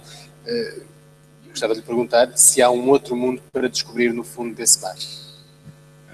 Boa tarde a todos e já muito obrigado por esta excelente iniciativa, pelo convite. É verdade, o mar há 600 anos atrás trouxe-nos grandes mais-valias, mas atualmente já está a acontecer, portanto já nos está também a trazer nova riqueza em todos os aspectos e em particular em termos futuros e de sustentabilidade. Uma das razões deste processo de extensão da plataforma continental, em Portugal, com qualquer coisa como atualmente 70 e tal países, estados costeiros, que também fizeram a sua submissão junto às Nações Unidas, está num processo de, pacificamente, aumentar o território sobre o qual tem jurisdição e, obviamente, o que está em causa diretamente é o acesso a recursos e eu julgo, de alguma maneira, isto foi abordado aqui, que um país, um Estado sem recursos não consegue ter um crescimento sustentável, não consegue ter um crescimento verde. E também foi aqui dito, e eu concordo plenamente, o crescimento não é sustentável, ou não há crescimento sem ser verde, sem ser sustentável. E, portanto, nesse aspecto, o mar que Portugal já tem, temos, mesmo até às 200 milhas, temos uma das maiores ZEs, porque às 200 milhas da Europa. Com a extensão, vamos mais que duplicar toda essa área, para além das 200 milhas. E, portanto, isso traz muitos recursos, mas também tem uma grande vantagem, que se gera verdade dentro das 200 milhas, em que a maioria dos nossos recursos se encontram a grandes profundidades, na parte estendida os recursos se encontram-se a mais de 3 mil metros de profundidade. O que é que isto quer dizer? Quer dizer que não os vamos explorar já, quer dizer também que a maioria deles não os conhecemos e, portanto, estamos nesta fase de iniciarmos essa descoberta do que existe.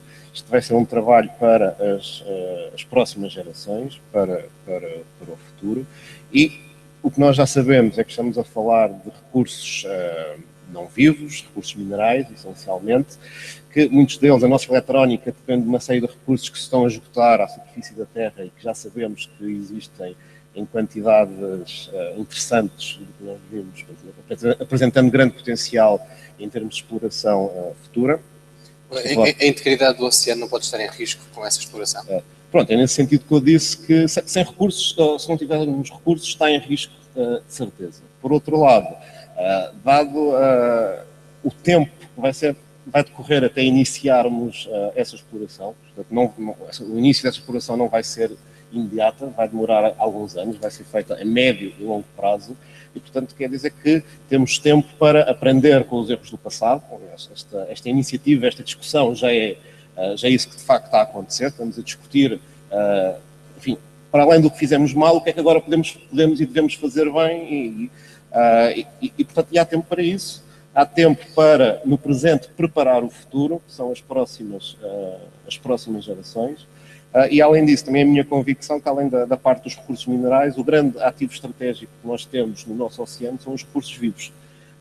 Eu dou 2 exemplos, enfim, que são conhecidos, mas já são um facto a nível mundial. Por um lado, o grande desenvolvimento que ocorreu para o tratamento do HIV, o famoso AZT, veio de organismos marinhos, portanto foi uma substância isolada em organismos marinhos. Por outro lado, um exemplo até com todo o conjunto de postos de trabalho indiretos que a sustentabilidade cria, é o facto de, eu lembro que aqui enfim, quando eu era miúdo, ou relativamente até aos dias de hoje, os gelados, os sorvetes, os gelados que nós comemos, tornaram-se mais cremosos. Se pensarem um bocado, antes congelavam rapidamente, se a temperatura que eram congelados fosse demasiado baixa, basicamente o gelado estava estragado, não tinha a mesma qualidade, e isso hoje deixou de existir. Porquê?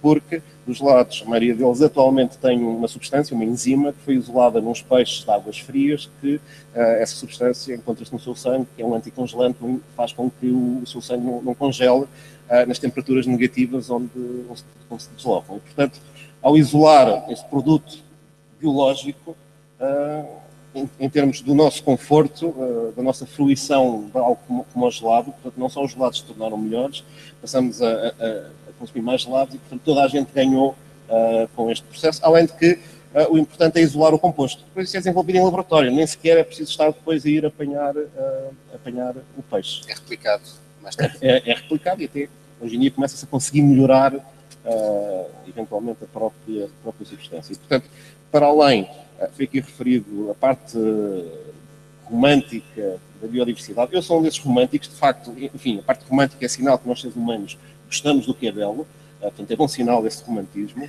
e como gostamos do que é belo, também damos, só por isso, uma responsabilidade de proteger, mas também é um ativo estratégico fundamental, e que nós temos, de facto, porque é verdade, estamos numa zona vulnerável às alterações climáticas, mas isso também é uma vantagem, porque é isso que permite que exista a tal grande biodiversidade na Península Ibérica, em particular em Portugal, mas também no nosso oceano, que se estende até aos Açores, com toda a variedade de ecossistemas e de espécies que existem. Muito bem, professor, muito obrigado. Eu vou ter de fechar a conferência, já estamos para lá do tempo. Muito obrigado também. Queria só pedir a vossa atenção para o próximo vídeo de 57 segundos, que explica o que é o carbono zero. Esta conferência vai ser carbono zero. Veja o vídeo para saber exatamente o que é isso. O efeito estufa. É por causa deste processo que existe vida no planeta, já que são os gases naturais e existentes na atmosfera que impedem que o calor do Sol se perca na totalidade. Um desses gases é o dióxido de carbono. O dióxido de carbono, o CO2, é essencial à vida no planeta, já que é também graças a ele que se dá a fotossíntese. No entanto, quando a quantidade de CO2 na atmosfera aumenta excessivamente, podem ocorrer alterações climáticas não naturais. Esse aumento deve-se em parte à ação humana, em particular à queima de combustíveis fósseis. Por isso, há que tentar reduzir ou compensar estas emissões. O carbono zero permite não só calcular com rigor a quantidade de carbono produzida, como compensá-la através da plantação de floresta. Mais árvores, mais captura de dióxido de carbono. Pronto para fazer a sua parte?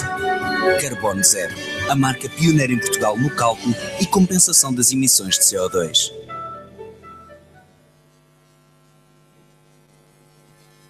Muito bem, gostava agora então de agradecer a todos e passar a palavra ao Dr. António Mexia. Muito obrigado.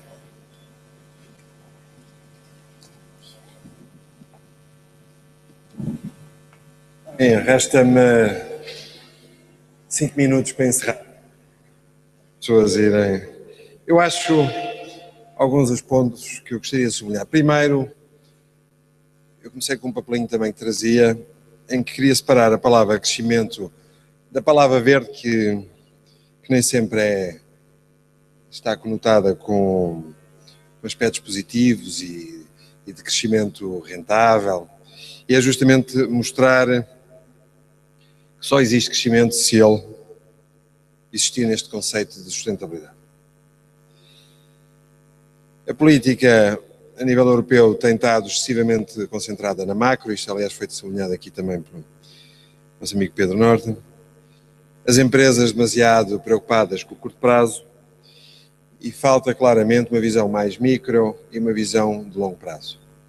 Esses são aspectos decisivos e que foram hoje aqui debatidos em detalhe.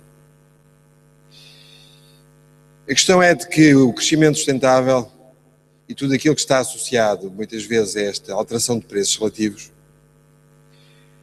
nunca pode ser vista como um custo, nem a questão da tarificação, este princípio do consumidor pagador, do poluidor pagador, não pode ser vista como um custo, mas sim como uma oportunidade.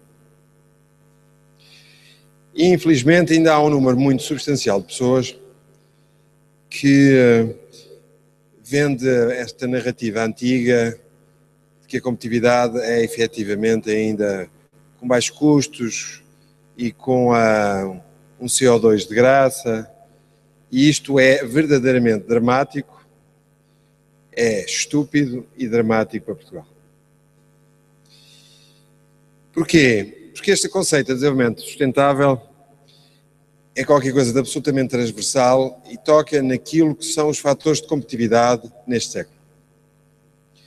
E com efeitos multiplicadores muito assinaláveis, como o relatório Stern é um caso típico, demonstra que apostar no crescimento verde tem um efeito multiplicador muito maior do que tem as variáveis tradicionais. Estamos a falar de cidades, estamos a falar de mobilidades, estamos a falar daquilo que é também o setor primário, estamos a falar da produção industrial, ou seja, fatores de competitividade sustentável que diferenciam as instituições, as cidades, os países, enquanto capacidade de atrair aquilo que é essencial. A criação de riqueza, basicamente, são ideias que são capazes de atrair capital e as melhores pessoas. E isso implica a criação de condições de sustentabilidade que estão associadas e que foram hoje aqui claramente batidas. A EDP tem o prazer em estar aqui porque nós somos o número 1 do setor das utilities a nível mundial. Quando eu digo utilities, digo eletricidade, gás e água, em vertentes como stakeholder management, biodiversidade, tudo aquilo que tem as componentes ambientais, gestão de risco, ou seja, o triple bottom line, que é negócio, ambiente e social. Este aspecto é a interpretação de quê? Das condições de sustentabilidade da companhia e dela se manter do ponto de vista de liderança do setor, marcando a diferença. Essa é a questão essencial. Ou seja, a sustentabilidade hoje tem a ver com o conceito de diferenciação, que é absolutamente vital para as empresas, para qualquer instituição e também fundamental para os países. É a capacidade de atrair recursos financeiros e as pessoas mais capacitadas. Não é um custo, mas sim uma oportunidade.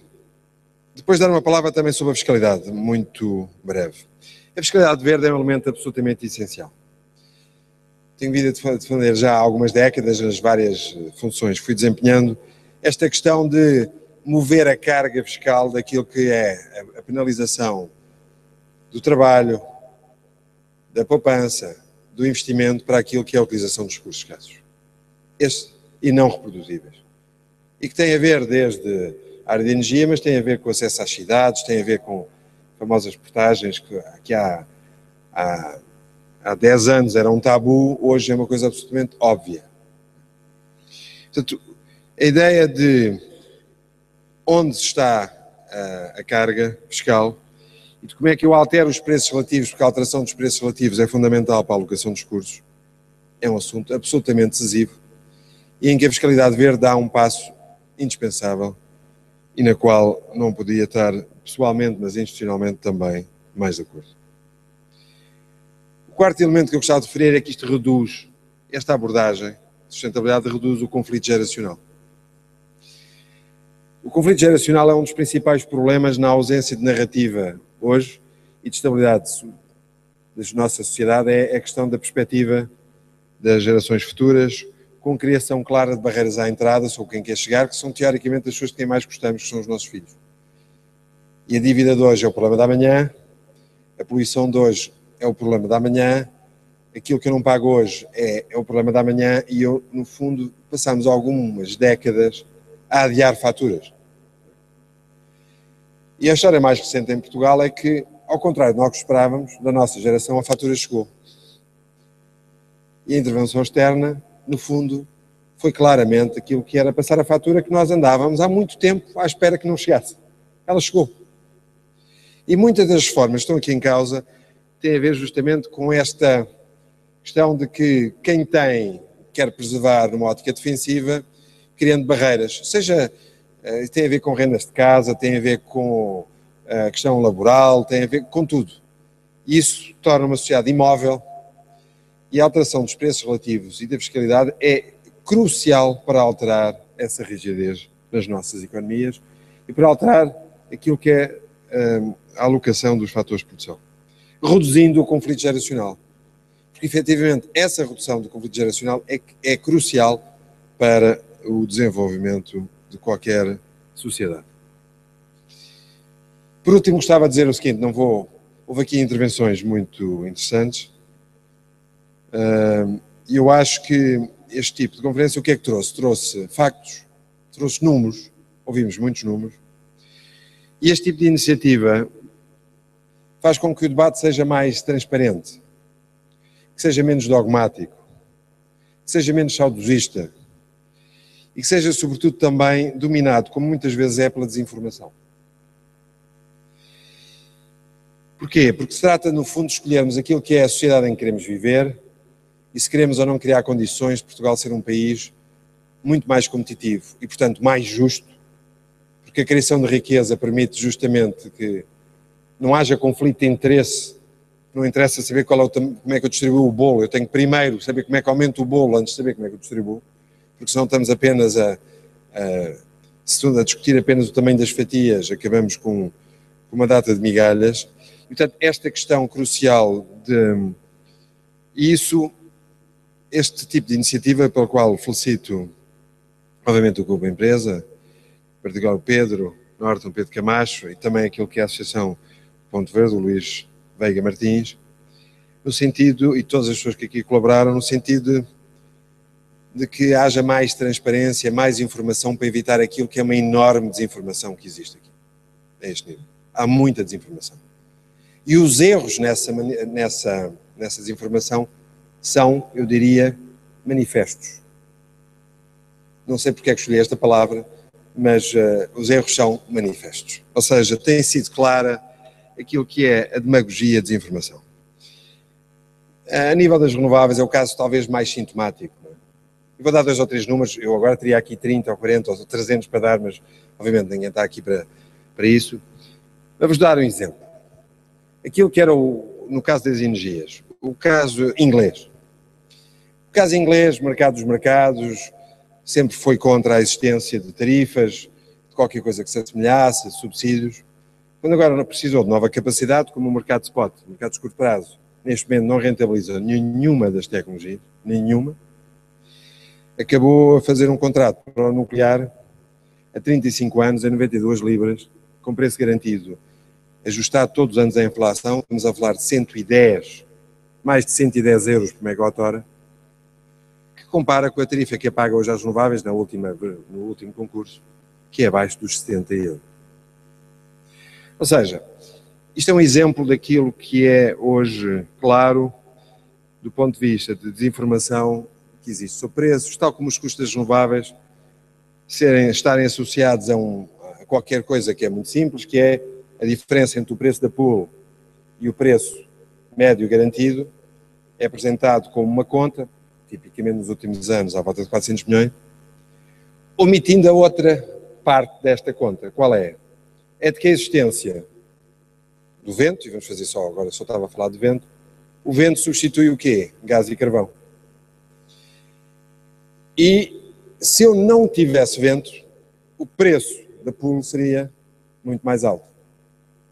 Se eu multiplicar essa diferença de preço da pool por aquilo que seria a nova energia térmica gerada, eu teria números que tipicamente andariam nos últimos anos em média à volta dos 700 milhões.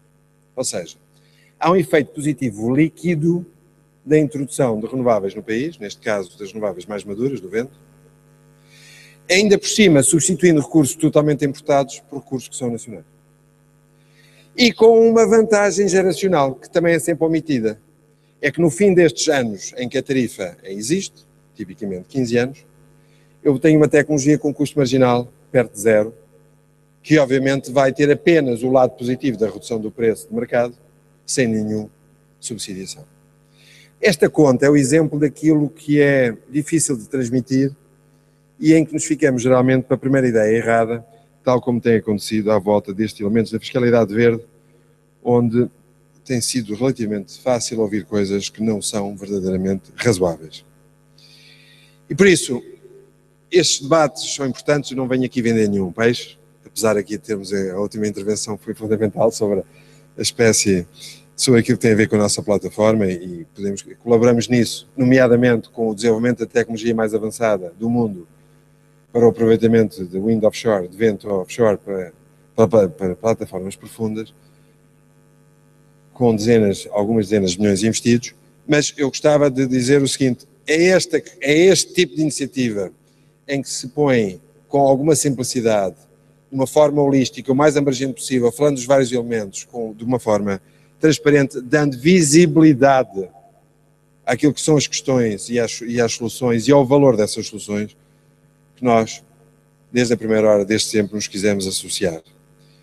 Porque, para ter escolhas, e agora vou fazer um bocadinho de publicidade aqui ao grupo empresa, para ter escolhas é preciso ter o quê? Uma visão. Ou seja, é preciso que a gente saiba exatamente para onde quer ir, o que é que está à nossa frente e saber qual é o caminho que nos resta fazer. E isso é um aspecto que a EDP gostaria de colaborar em tudo aquilo que é de livros abertos, em que as contas são feitas de uma forma séria, abordando todas as áreas, em que a energia não é apenas eletricidade ou gás ou renováveis, é muito mais do que isso. E com outra iniciativa que também temos com o grupo de empresa, no que diz respeito àquilo que sejam as startups, ou seja, nós precisamos de energia renovável, mas não é só o vento, é energia renovável a nível mental e da maneira como nos organizamos na sociedade. Porque e nós temos condições para que isso seja verdadeiramente um fator diferenciador. E já o é hoje em Portugal, não tenho dúvidas nenhuma. Por isso, mais uma vez felicito os parceiros e sobretudo a iniciativa do Grupo Empresa e agradeço a toda a gente que esteve aqui hoje a colaborar para que isto cada vez seja mais aberto, mais informado e em que consigamos fazer as mudanças que são indispensáveis na nova maneira de nos comportarmos. Aumentar o grau de cidadania. Obrigado.